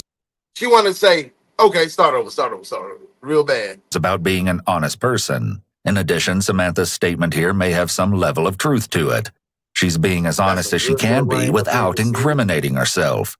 Adding on, as I can, may be an exclusion qualifier, which allows her to tell the detective some of what happened while withholding information about her specific role in the crime. There's just the whole layout of your house and the way you said they took him. It's just not making sense. The interrogator is doing a good job of appearing neutral. Despite the evidence pointing to Samantha being dishonest with him, he makes it out as if he is on her side. The more she trusts the detective, the more likely she will be to confess. Okay. All right. Well, finish writing your statement before we get in, okay? Where my boy at? Where doggone at? He left my phone. Where did he take that? Well, we've got a search warrant for your phone. That phone's going to be ours for a while. Because the every call you've made probably in the past year, we're gonna have to look at. Okay. Every text message, everything. So we've got a search warrant for your phone. Okay. Okay. Look at her. Look at her. I'm telling you everything I know. I'm repeating everything they've said. Okay. Well, just go ahead and you got your statement. We'll get back with you in a minute, okay? You can look at my record. I'm not somebody that gets into trouble. Sit right there and told me the same story just like you're telling me. And, they tried to convince me. And in the end, when the evidence come in, they sat there and we knew all along they were lying. We knew all along the story was made up.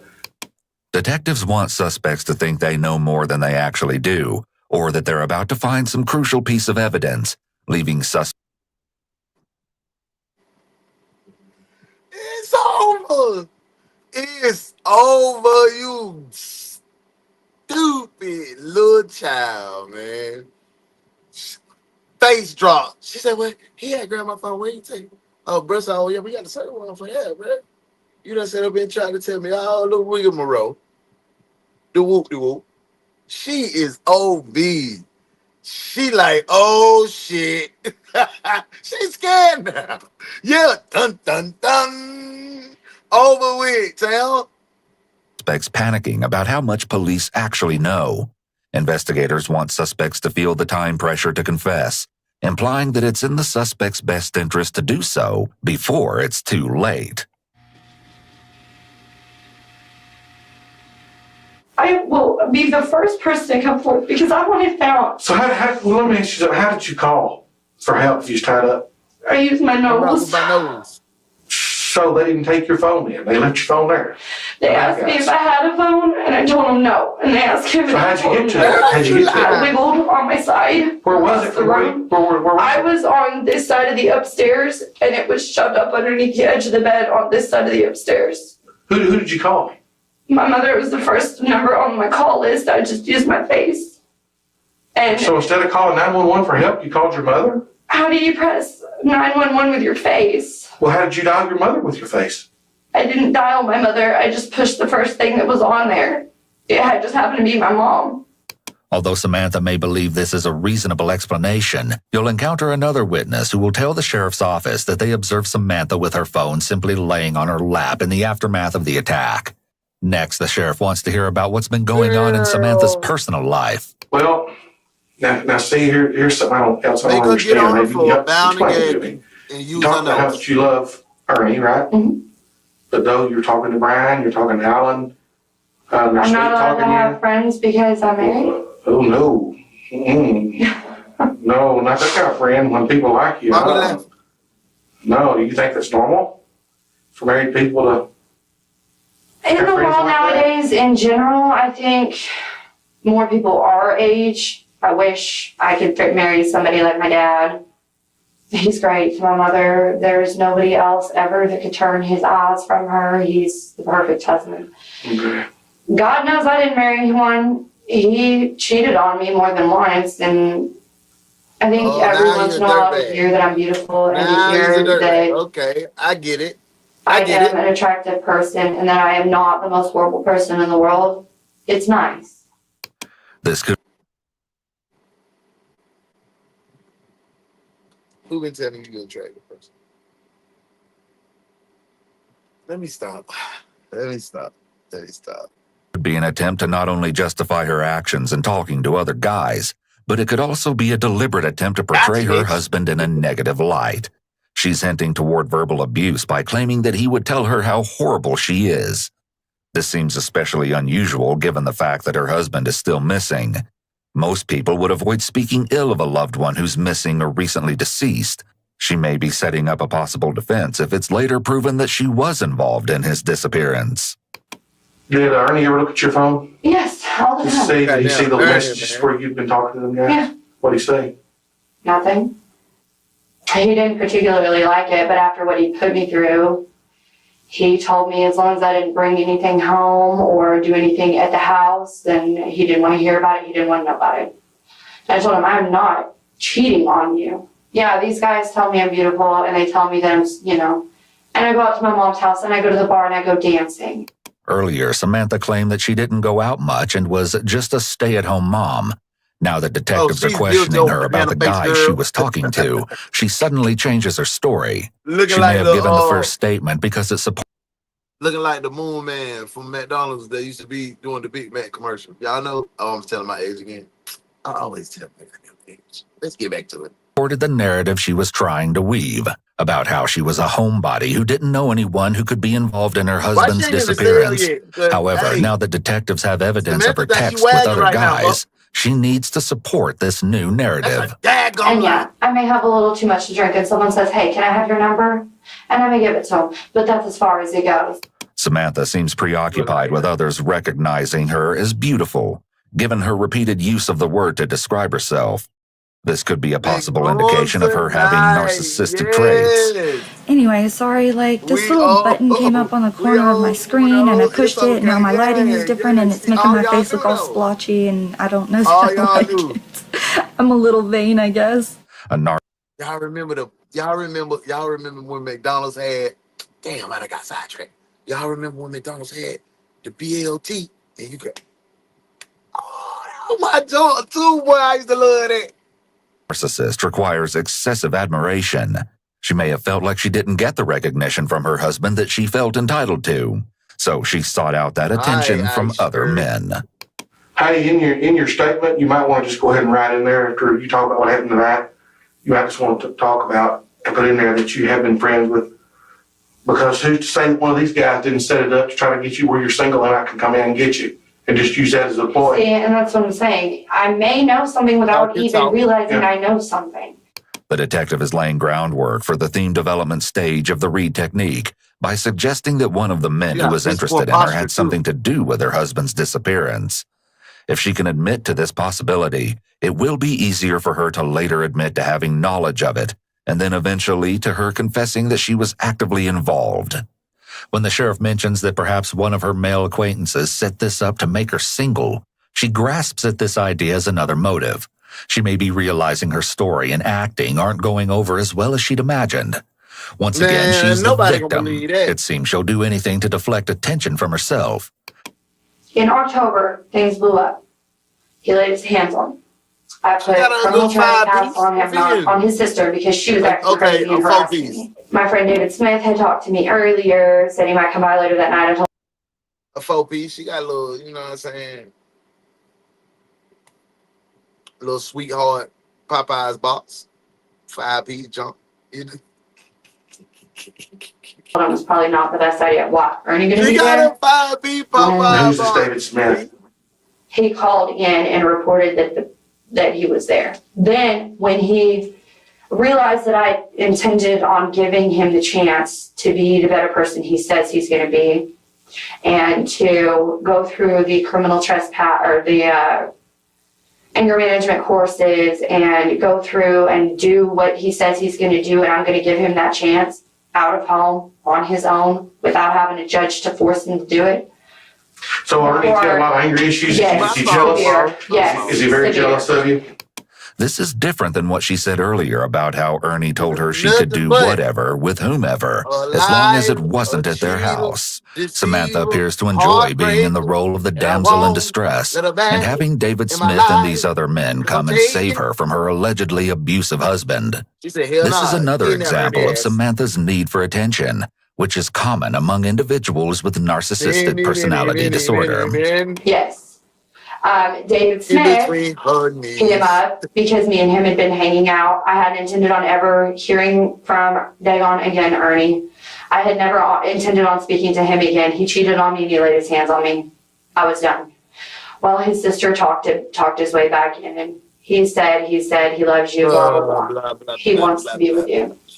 Well, I was on a Skype conversation with him, and David was at the house, and he heard it. What did he do? He got freaking furious and started freaking out on me. Oh, so they done seen you with Lil David. Boy, this some real TP goddamn YC shit, bro. And treating me like crap and threatening me. David, this guy that was a friend and only a friend, wanted to be with me. And when he realized that I had intended on going back to my husband. Come on now, you said he's a friend and only a friend. He wanted to be with me. That's more than just a standard friend. He freaked out. I need to find out where David lives. Now she's talking fine. If you say he lives close to you, I need to find out where he lives at.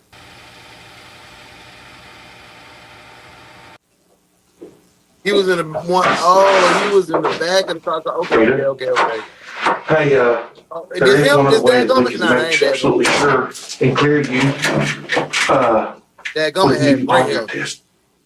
Would you mind me speaking to my mother before I completely agree to that? Well, now if you have nothing to hide, why would you want to talk to your mama? Because it's nothing against you personally, but just cops in general. You hear such negative things and how they are not out to help you, and CPS is the same way, and I just kind of want to get my mom and dad's opinion on if it's in my best interest. You know what? You know what I think? I think it's not going to be long. I think they're locking your butt up, what I think. I think you've been lying to me this whole thing. You did get them right. I think you're a liar, what I think. I think you know exactly who did this, and I don't buy your freaking story for a minute. That's what I think. So I tell you what, let's do. Let's just get on with it. It seems that the interrogator's anger is an intended tactic here. It evokes the desired reaction from Samantha, but it can also be a setback to the overall interrogation's progress. Any trust created is now gone. This is a change-up used only when there is overwhelming evidence against the suspect. Hearing this, Samantha may be experiencing the freeze response here. Her body is completely still with... I wish I would have made somebody disappear and call Jenny with a lie. Over with. Her mouth hanging open. When someone senses danger, such as Samantha realizing here that police don't buy her story one bit, they may cease all movement. This is an instinctual response to danger. Not you per se, but cops, you know, girl, you've been in here singing the blues. Movement invites attention, so freezing may make someone momentarily feel like they can lower the spotlight on them. That's why I say I'm trying to really be honest with you. And that's why I feel that you have done nothing but sit here this whole time. If I'm gonna tell you right now, DPS is dang good to them. If you ain't got nothing to hide, and what bothers me is you even hesitate to take that knowing it would positively clear you or to positively show that you're hiding something. But what's going to make you guilty is when we prove that you lied to us in here. The sheriff indicates that lying will essentially make her guilty. This is somewhat misleading. Though, as stated previously, the police are legally allowed to mislead suspects so long as they do not coerce them into a confession. Nevertheless, the inconsistency... You can't mislead me now. That's the old classic bait and switch. Between Samantha's statements and the evidence could be used to suggest that she is aware of her own guilt and is using lies to cover it up. Therefore, the investigator is trying to establish knowledge of guilt, or more commonly referred to as consciousness of guilt. This is most often established by circumstantial evidence related to the suspect's actions or inactions after a crime. That is the case that I do know who did it and why they did it. Okay. Doesn't that make me like an accomplice? Nope, it sure don't. No, that makes you a scared mother with children. Interestingly, Samantha asked the sheriff about being an accomplice. The law usually treats accomplices just as it would principals, meaning that accomplices can face exactly the same legal penalties. Most states hold a person criminally liable if they aid or abet another in the commission of a crime. The classic example of this is a getaway driver for a bank robbery. Importantly, this is a distinct concept from conspiracy.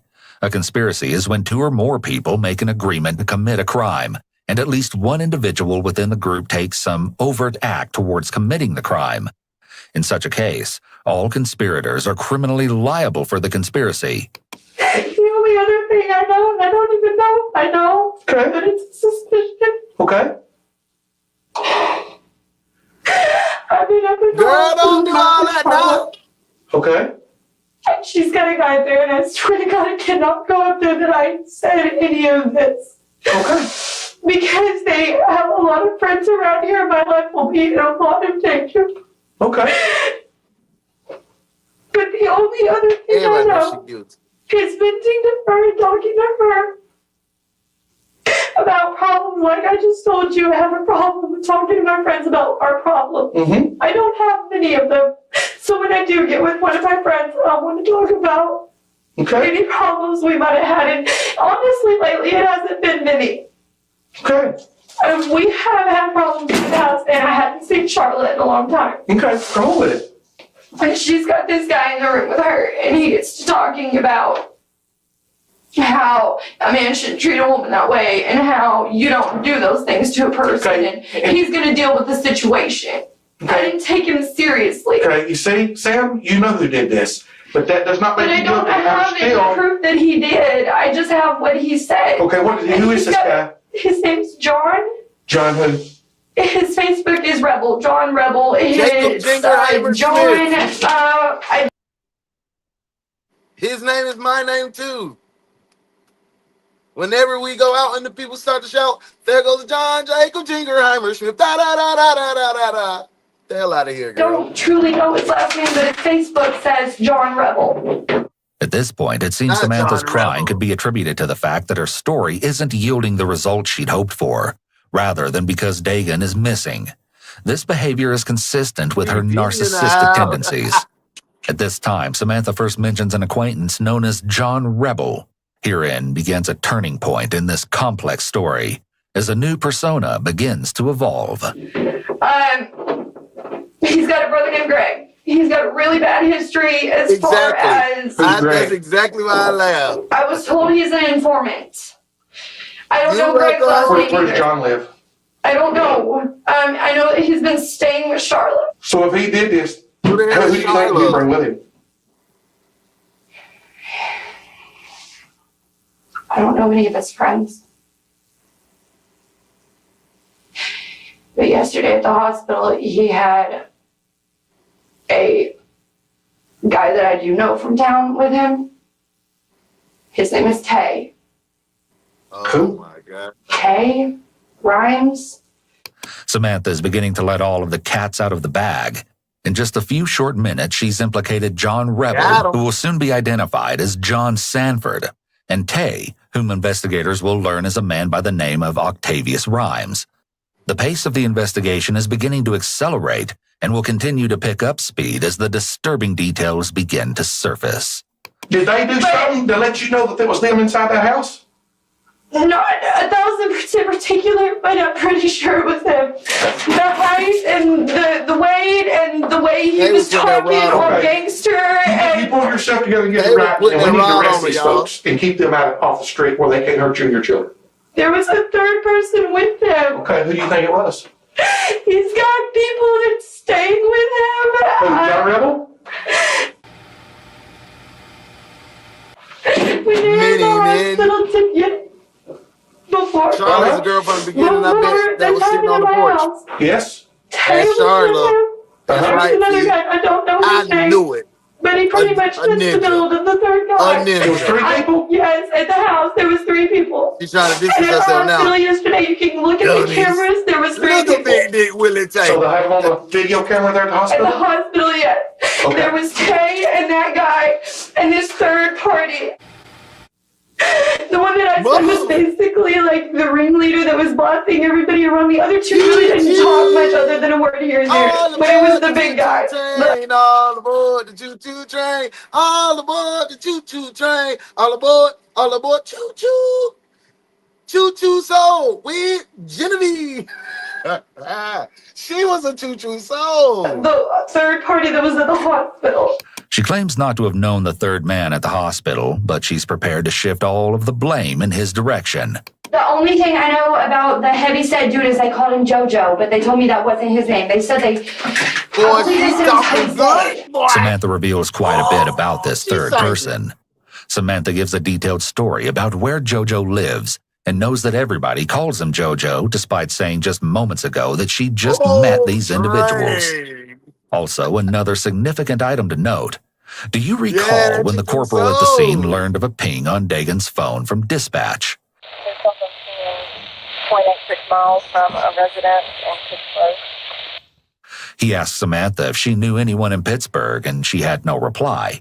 Well, it turns out she did. Tay and JoJo were both residing in Pittsburgh. She heads out for a smoke break as members of the sheriff's office prepare to head to the local hospital, determined to intercept 2 suspects that have been frequenting Charla's room for days. Both John and JoJo are apprehended at the hospital at 9:39 a.m. As you'll see, each interrogation will be damning, to say the least. The clock now reads 10:10 a.m.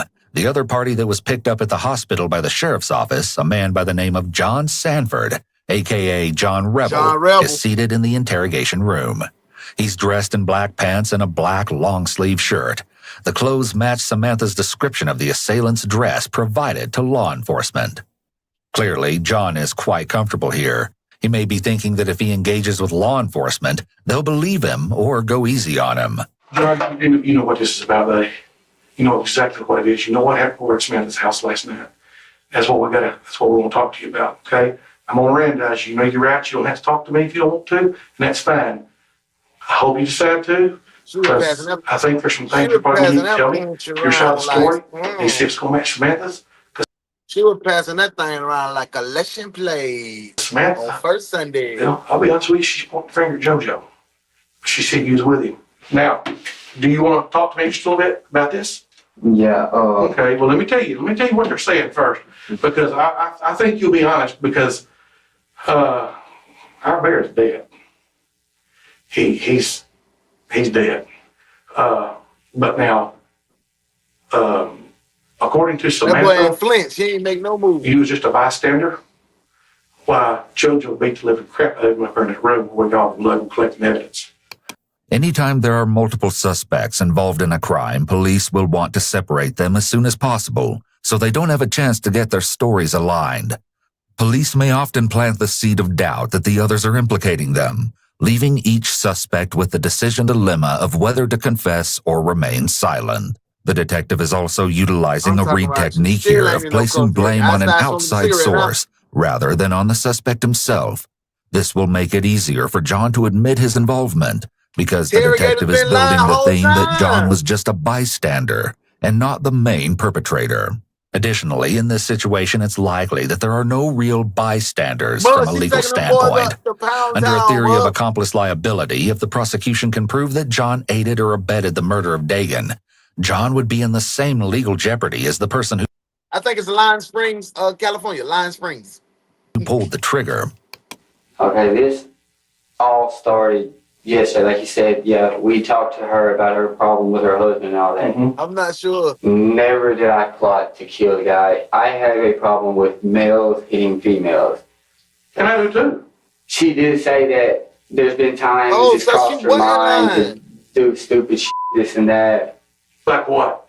Like, basically, like, get somebody to f them off. Like, not kill them, but like just beat the out of them, set them up, shit like that, right? And I told her, I said, well, damn. I said, you're talking to somebody that could do that, but I wasn't going to, though.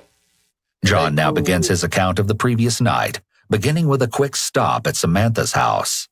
JoJo had the keys. He was passenger seat. In front. That boy talk. Who was driving? I drove because. Okay. Who was with you? It was me, JoJo, and the dude in the back seat I have never seen a day in my life. Except for, I do know. What's his name? All I know is he was related to Tay. Yeah, because I think I know who he is. John indicates that someone related to Tay was in the back seat, and that Tay wasn't with the three of them in the car. Okay, let me rephrase that. I have seen him because I have been running around Pittsburgh, but unless they live on Cypress Street, I don't know who they are. Okay, I got you. Okay, well, go ahead. Y'all all three together. So you was driving, but you didn't have the keys. Didn't have the keys, and I really didn't have a choice because I like my life. John seems to be trying to suggest that it was actually JoJo who was directing the scheme, and now seems to be implying that JoJo threatened him into driving. Notably, duress can be a defense to some crimes. However, it's typically not a defense to the crime of murder. John gives his rendition of what occurred at the Ibarra home. They go in. I'm the only person that knows the layout to the house. So JoJo asked me, like, where they sleep at? And I just walked up, stopped, and told him, man, look, upstairs. They didn't go up. I have to go up in the middle. It was JoJo, me, and then the last dude. We go up. And that's when all hell breaks loose. Beat the living hell out the dude. Honestly, me personally, I do not believe Samantha really had a hand to play in it. I think that what she was saying just kind of got took too far. Okay, so what happened? Who beat the hell out of him? JoJo and the other guy. John is awkwardly using his hands as he talks, despite being handcuffed. People may increase their use of illustrators to make their lies sound more believable, or damn, folk. Who did it? JoJo and another guy. Like, they ain't even pressed John. John came right in 22 minutes. He was talking. Shit. Don't do no crime with John. give off the impression that their story is true. Jose JoJo Ponce is in the hot seat. Needless to say, things aren't looking good for JoJo, who's now dressed in orange prison attire. Jonathan is really he's putting this whole thing off on you, and said that you're the one that wanted to go in there, and he kept saying that you said something about like maybe you had a bad dope deal that went bad. I don't even know. Matter of fact, I specifically told them when she told me who her husband was right there in Octavius' house. Mm-hmm. When she told me his name, I told her. His voice don't fit his body. I told Shawty when he said, but no. I don't even know who they are. I don't even know. Yeah, John trying to get a plea up. JoJo said, well, what do you think you can do? You think you can come up with 20 grand in 5 minutes? John mentions that JoJo demands Dagan produce $20,000 within 5 minutes. Dad, she was not lying. She wasn't lying. Damn. If he wants to fix things, this is almost exactly what Samantha told the police. This could be because it's true. However, if you watch Samantha's interrogation footage, it's clear that she's trying to paint the incident as drug-related. Cause this. Asking for compensation, $20,000. Yeah, that's what I'm saying. And this may simply be a story that the group concocted to tell the police. JoJo told me, all right, stay here and watch him. Dude's out cold. I'm talking about folded up, basically like literally like this, on the ground. He ain't lying. He going through the demonstration. When we got outside the house, they had him up against the truck, and still behind the back, had his face down like this. What part of the truck? The hood of the truck. Okay, that makes sense. That's where, okay. The investigator catches himself here just before he almost lets out a piece of evidence. Retaining key evidence is a way to corroborate testimony and also to tie physical evidence to one or more suspects. They went through the truck. And at this point is when I started thinking, damn, what the really going on? Because they put the dude in the back seat. So we go. I said, everything, I'm getting off easy, boy. I'm finna tell it all. As we're going, they tell me, I go here, go that boy was ready to cooperate. He got his hands full. We go all the way out to the country. Get out to the country. Next thing I know, they walk off. They're all like, go start the vehicle. Go start the vehicle, he throws me the keys. So I'm like, what the f? So I start running back to the vehicle, and in my mind process, this is my neck of the woods now. So you know where you're at? Yeah, this is my neck of the woods. We're fixing to go out there, me and you. We're going back out there. Because everything you're saying so far is matching 100%. Before I make the vehicle, all I hear is pop. Who's got the gun? JoJo does. Note that John is named JoJo as the trigger man. As you'll see, there won't be a consensus when it comes to this brutal aspect of the crimes. I don't want to take listen, man, they've done everybody's done point the finger at you as being the one to pull the trigger. That's what I'm saying, dude, and I didn't. Who pulled the trigger then? Jonathan. Despite claiming that John pulled the trigger, there are still at least 2 ways in which JoJo could still be criminally liable for the murder. First, under a theory of accomplice liability, if the prosecution can prove that JoJo aided or abetted or had the requisite intent for John's murder of Dagan. Second, if the prosecution can prove that JoJo had entered into an agreement with Samantha or John to carry out the murder, he could be charged with conspiracy to commit murder. The sheriff seems satisfied that he's gathered all pertinent information from John. He leads John out of the room. The next task is the somber duty of locating and recovering Dagan's body. Sheriff Tim Ingram and investigator Aaron Baxter, along with their helpful suspect, John Sanford, depart the sheriff's office. Chief Deputy John Livingston follows closely behind in Aaron's vehicle. Aaron wears a body camera to document the events that are about to transpire. Be forewarned, things are about to take a drastic turn for the worst as members of the Titus County Sheriff's Office begin to uncover the true horrors that occurred earlier that very morning. Well, you think old Cuz went to bed after all this? You think he's homeless dead? I honestly don't know. Who will know who Cuz is other than in case the crib will talk to him? Who's going to know this guy's going to get him quick before he tries to do anything?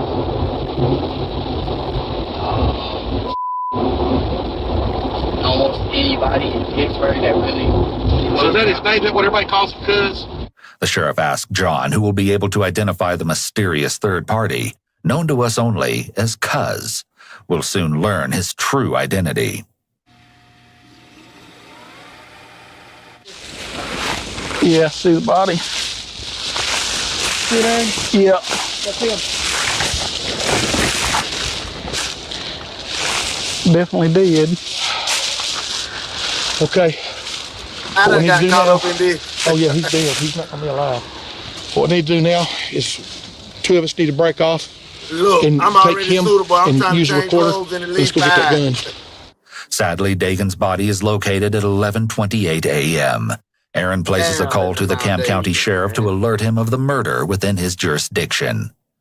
Meanwhile, back at the Titus County Sheriff's office, an anxious and fidgety Samantha has returned to the interrogation room. The clock now reads 11:45 a.m.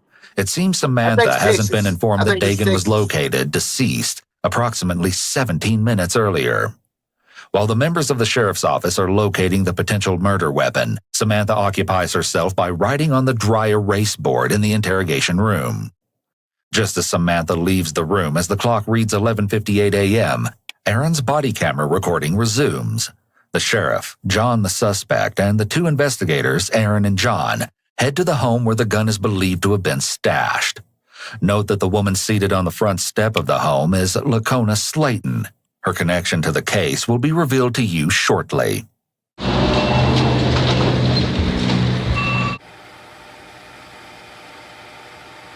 Okay, I'm sorry. Hey, what? Thank you. I appreciate you, man. Won't take us but a minute. We'll be done. Mount Pleasant, Texas. Hey, Thank you, Pete. Where's that gun at? It was out here, but it's These boys about to get a life wreck. Who got it? Yeah, nah. I don't know. Y'all arrested me. Why ain't it out here? I don't know. No, I swear to God, I don't know. I got the box, and the box is empty. In a lockbox. So you already knew the gun was involved? No, she has no I didn't clue. know about. She has no clue about nothing. I'm telling y'all that now. So I haven't. She has no clue about nothing. Here's the deal. All right. We need the gun. You could be charged with the same thing. She was. I know what the. You could be an accomplice to murder, capital murder. That's the death penalty. So if you know where the gun's at, she knows where the gun's at. You need to go ahead and tell us. I don't know where the gun's at. I just told you that. Okay, I'm gonna give you one more opportunity. Dude, you can handcuff me. I don't know where the goddamn gun is at. That's probably about to happen because I think you're a liar. I don't give a damn. You've got the freaking box. You've got the dead gun. Where'd the gun go then? I don't know. So why'd you get the box? I don't care, man. I didn't do. That you must be about as low life as that husband of yours. He ain't husband. Well, you with him. About the same thing. Whatever. The sheriff and Lakona are referring to JoJo here. What's that? Oh, these JoJo people. Oh, this JoJo. Oh.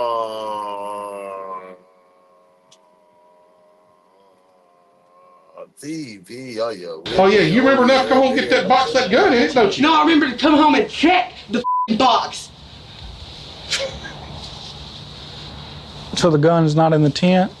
I don't know. Go check the tent. I don't know. Is it okay if I check the tent? Yes, it is okay. Okay. And where's it at? Right behind the house. Okay. After a dramatically heated exchange with Lakona, the sheriff and Aaron head to the tent, which currently serves as Lakona's home, to attempt to locate the gun.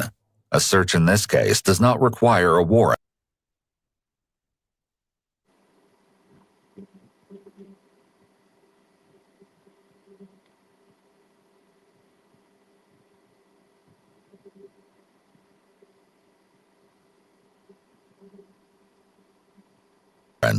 When someone with a controlling interest gives permission to search a premises, including a tent, it's an exception to the warrant requirement.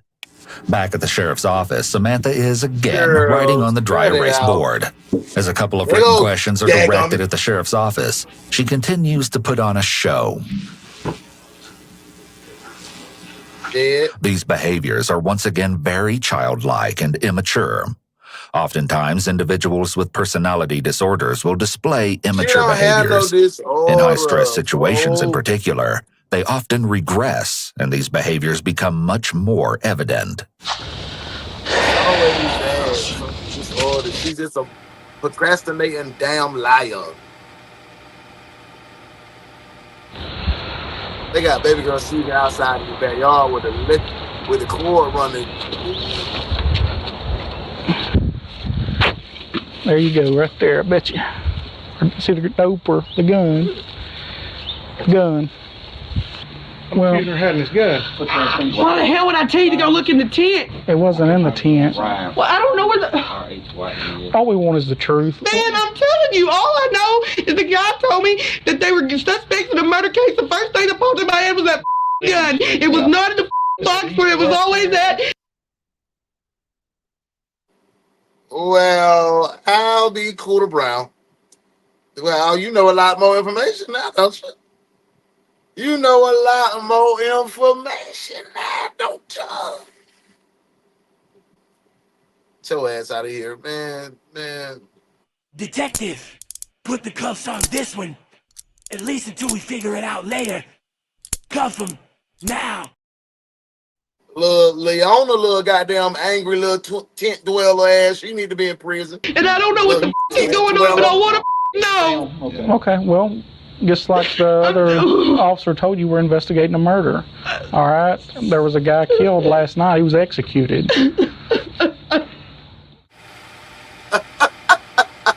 Put Leona ass in prison, please. He wasn't supposed to have it, was he? No. Convicted felon or... Yeah. Okay. Oh, he going to prison.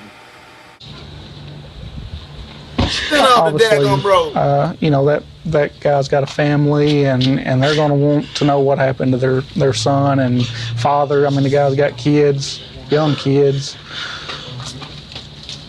And so we're just trying to gather the facts up and get justice for this guy's family.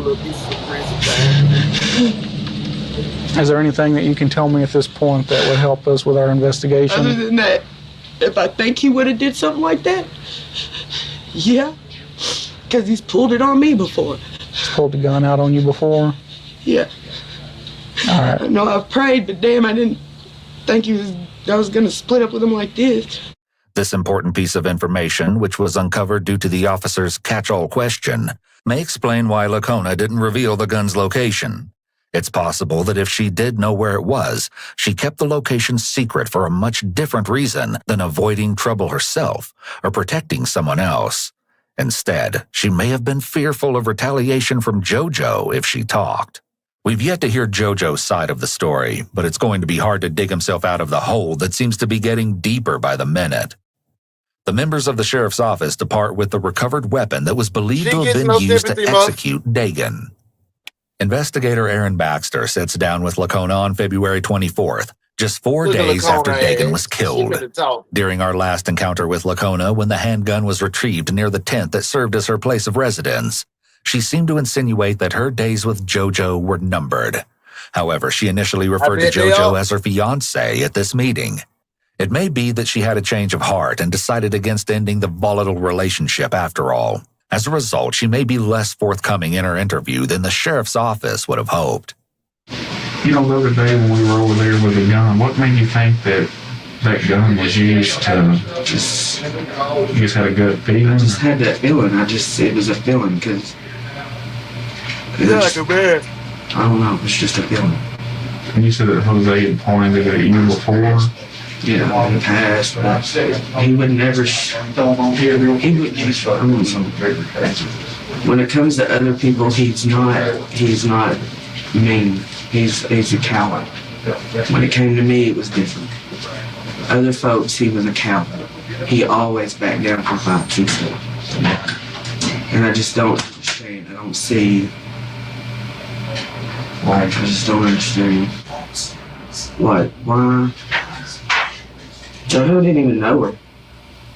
As far as I knew, Jonathan was the only one that knew her. Then I found out Tay's known her, Jonathan's known her. JoJo didn't know her, so why would he even... JoJo know her too. I don't know. Lacona seems genuinely confused about the conspiracy and why JoJo would participate, seeing as he hadn't met Samantha until the day before the murder. According to future testimony provided by John, the three men smoked methamphetamine while en route to the Ibarra household. Perhaps this claim could explain the violent behavior seemingly uncharacteristic of JoJo. So why don't you tell me never from found that gun in my tent? I promise you didn't. where you think I found it? I know exactly where you found it, which is in the spot that Jonathan hid it. Jonathan put it there? Seriously? Yes. JoJo seems to believe that by knowing where it had been hidden, he can somehow pin the murder on John. Jonathan pulls his pistol out and he hits him with it. Where'd Jonathan have the pistol at? In his waistband. Whose pistol is it? Damn. Jonathan's.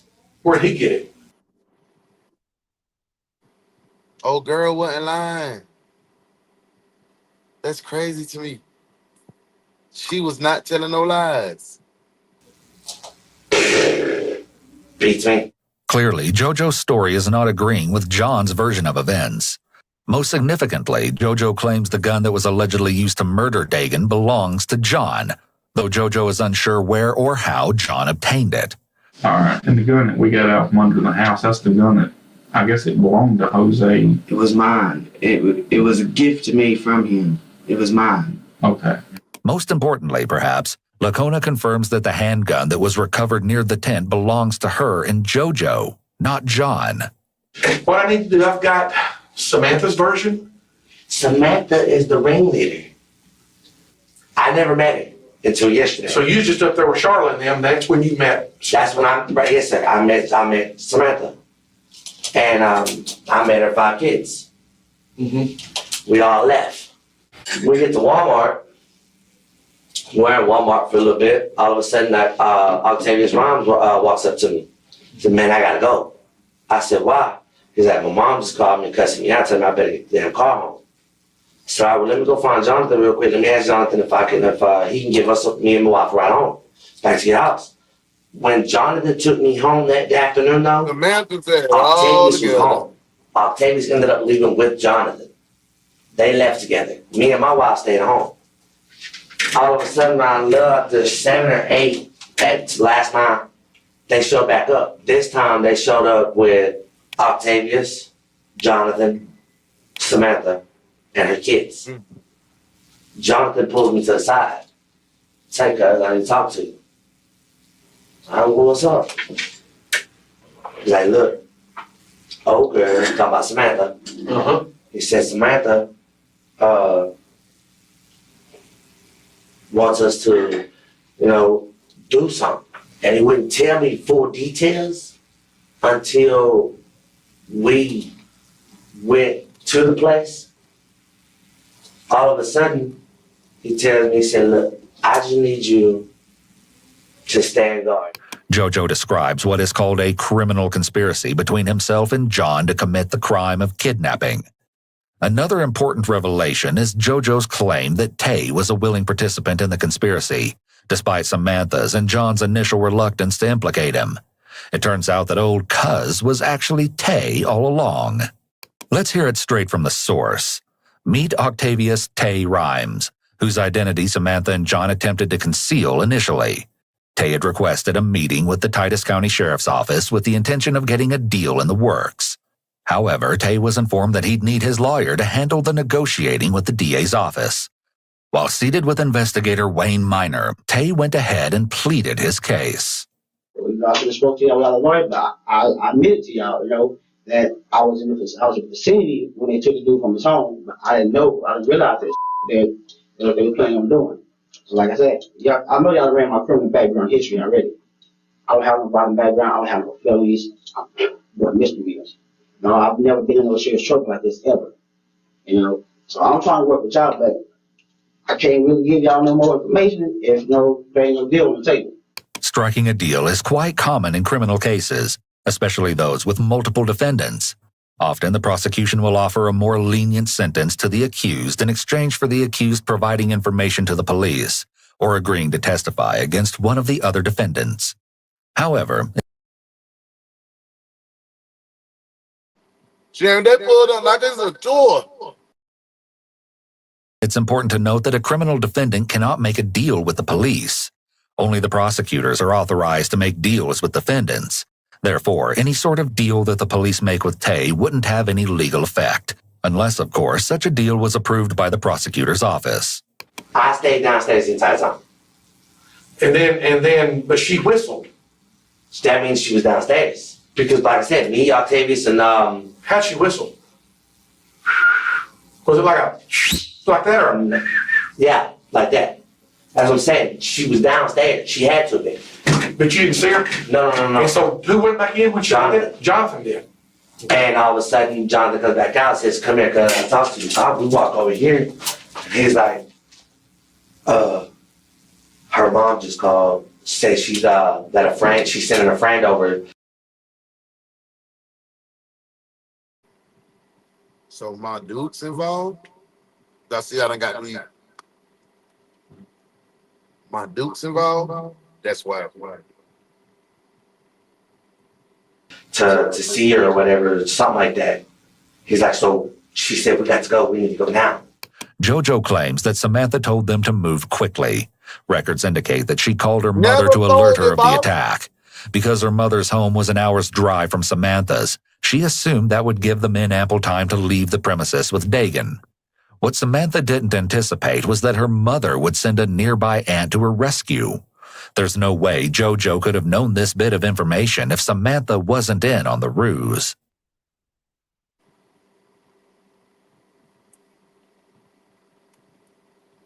That was the auntie that came, not the mama. So the auntie came and messed up the plan. Mama was in on it.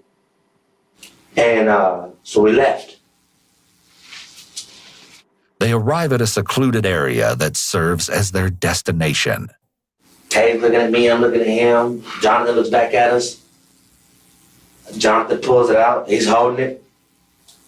All of a sudden, I tell him, "Man, dude, you're too close, dude. You finna take the man's life, but you're too close to the road." Tay's looking, Tay's like, "Yeah." I said, "Mama, in the beginning, I used my cups already. Can I use yours, Sharon? I got you. I got an extra pair today." Detective, put the cuffs on this one. At least until we figure it out later. Cuff him. And you really are. He said, "It's gonna be loud." This moment is key, as with this statement, JoJo may have just admitted to being an accomplice to Dagan's murder. By admitting to the sheriff that he told John to move further from the road before killing Dagan, prosecutors could argue that JoJo attempted to aid John in his murder of Dagan, leaving JoJo equally culpable for it. All right, hold on a second. Drink your cup, and I'll be right back. While JoJo waits for the sheriff to return, he's well aware that the camera is still rolling. I don't understand how the hell you're gonna blame me for shit that he did. Okay. I went because he asked me for help. So you know what time that they took Samantha home? To be honest, I believe it was before midnight, but I couldn't really tell you the time. I don't remember the times. I think it was before midnight though, because she was talking about how the kids were getting sleepy and she needed to get to the house. Something about her man was asleep or something, and she didn't want him waking up and getting mad at her. No question about it, Samantha has been caught in a lie. Cell tower records give us the real story. Despite Samantha's attempts to deceive law enforcement, her phone wasn't near her home until approximately 10:30 p.m. on February 19th, just a few hours before the invasion. A major development in the case occurs just 3 days after the murder of Dagan, though it would be a stretch to say it came as a shock. Samantha is arrested and charged with aggravated kidnapping and murder. In the end, the failed conspiracy resulted in lengthy prison terms for all involved. John and JoJo pleaded guilty the following year, in April of 2016. They received 50-year sentences for their roles in Dagan's kidnapping and murder. Months later, in December of 2016, Tay went on trial. It didn't go as he'd hoped, however. He was found guilty of murder and aggravated kidnapping and was sentenced to a total of 93 years. Last but He got double the sentence.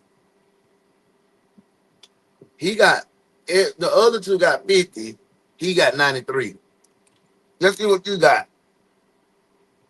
not least came the mastermind behind the whole terribly designed plot. Samantha went on trial for Dagan's murder in September of 2017. Not surprisingly, she was found guilty. She was sentenced to 99 years. In addition, she received another.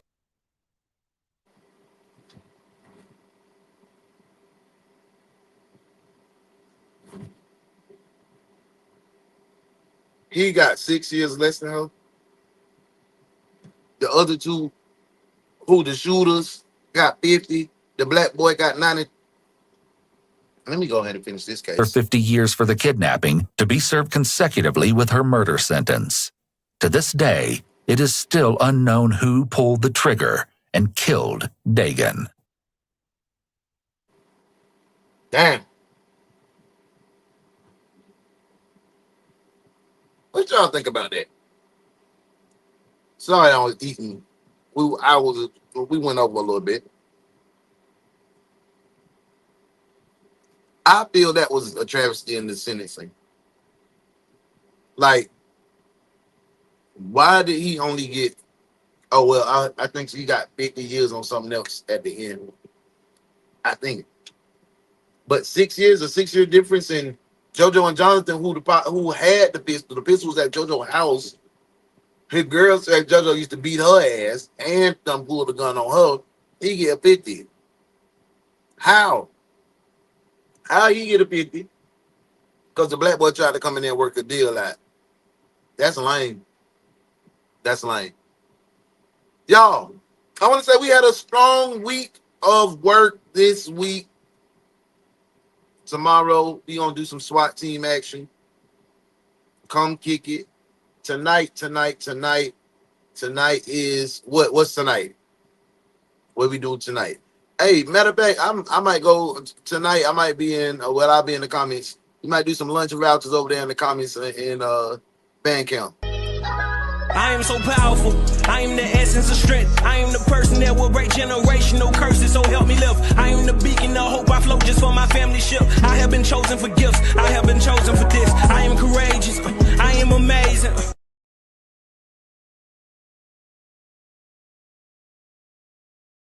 So tap in tonight at 6 Central, 7 Eastern, 4 Pacific. Your boy Uno will be in the building. Bandcamp with Modest Moments. Bandcamp Chronicles 25. Tap in. If you didn't get to catch the special edition of Grown Folk Talk, why does he go at 6? So that's 7 my time.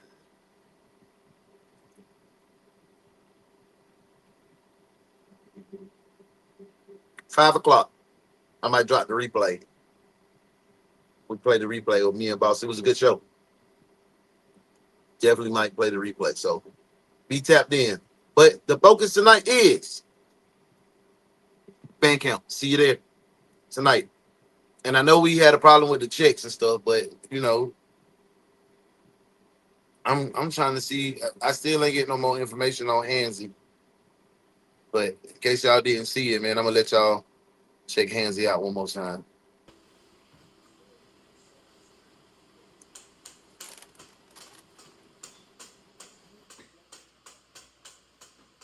Bernice, am I about the money? Am I about the money, Bernice? Am I about the money? Am I about the money? What about the money? I came to collect these folks' money as a checks. What about the money? Oh, okay, that jackpot. It is your boy, Officer Hansy, and I got that shit on today. I have decided to come down here and get y'all money and checks. Yeah, cause I gotta count it first.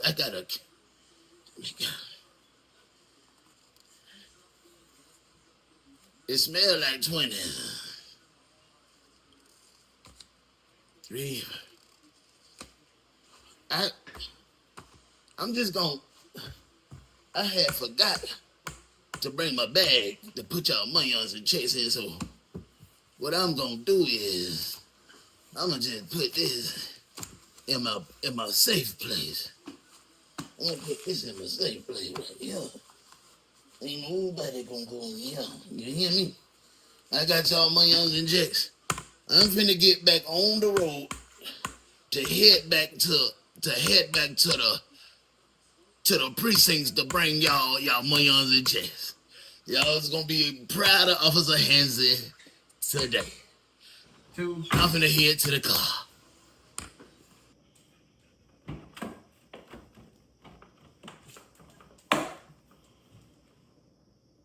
I think I made it to the precinct. I think I made it. Yeah. Oh yeah. Yeah, do I got the millions and checks on me? It feel like all them folk millions and checks. Now let me go in the precinct. And I'm gonna get these people their millions and checks. I just gotta go the right direction first. I gotta go the right direction. All right.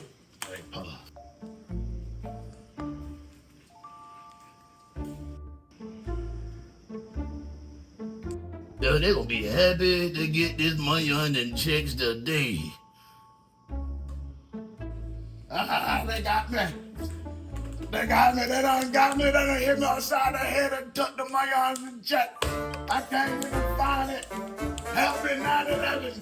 9/11, somebody help me.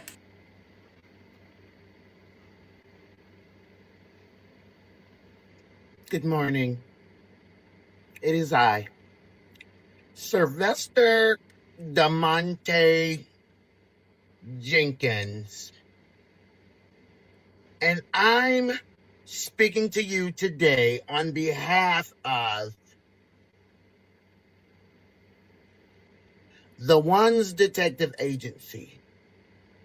One of our officers was savagely beaten and robbed of the money and checks.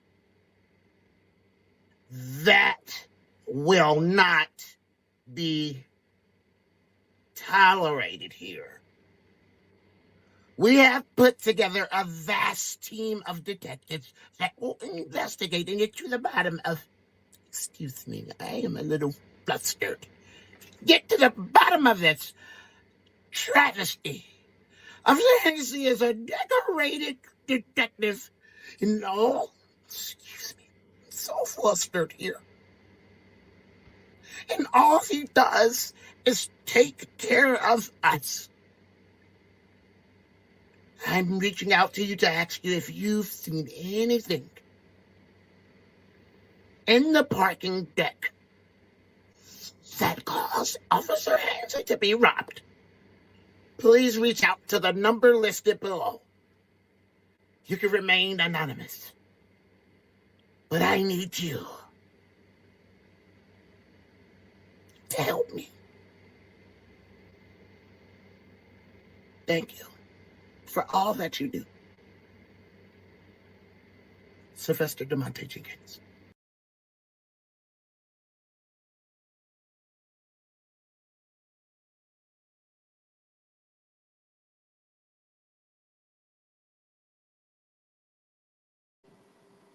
Purnell just called me and told me they still trying to figure out. The investigation has begun, so we'll get an update on what happened to Officer Hansie. They looking into Stephanie right now. Because you remember she said meet in the parking lot. So we gonna find out what's going on, man. I want y'all to have a good Friday. I'm gonna get y'all money. I'm gonna get y'all money right, bro. Come mess with me on band count tonight. I might have 1 or 2 lunch vouchers for you. Go tap in with Grown Folks Talk 912.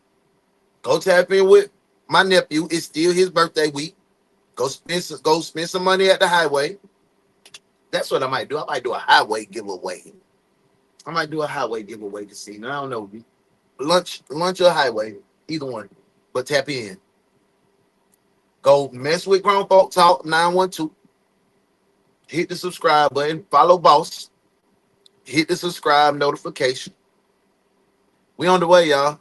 I just want to say have a great weekend if I don't see you in overtime at the SWAT tomorrow. I love y'all, man, for real. Y'all are amazing. And we had a good week. I hope y'all had fun. Peace.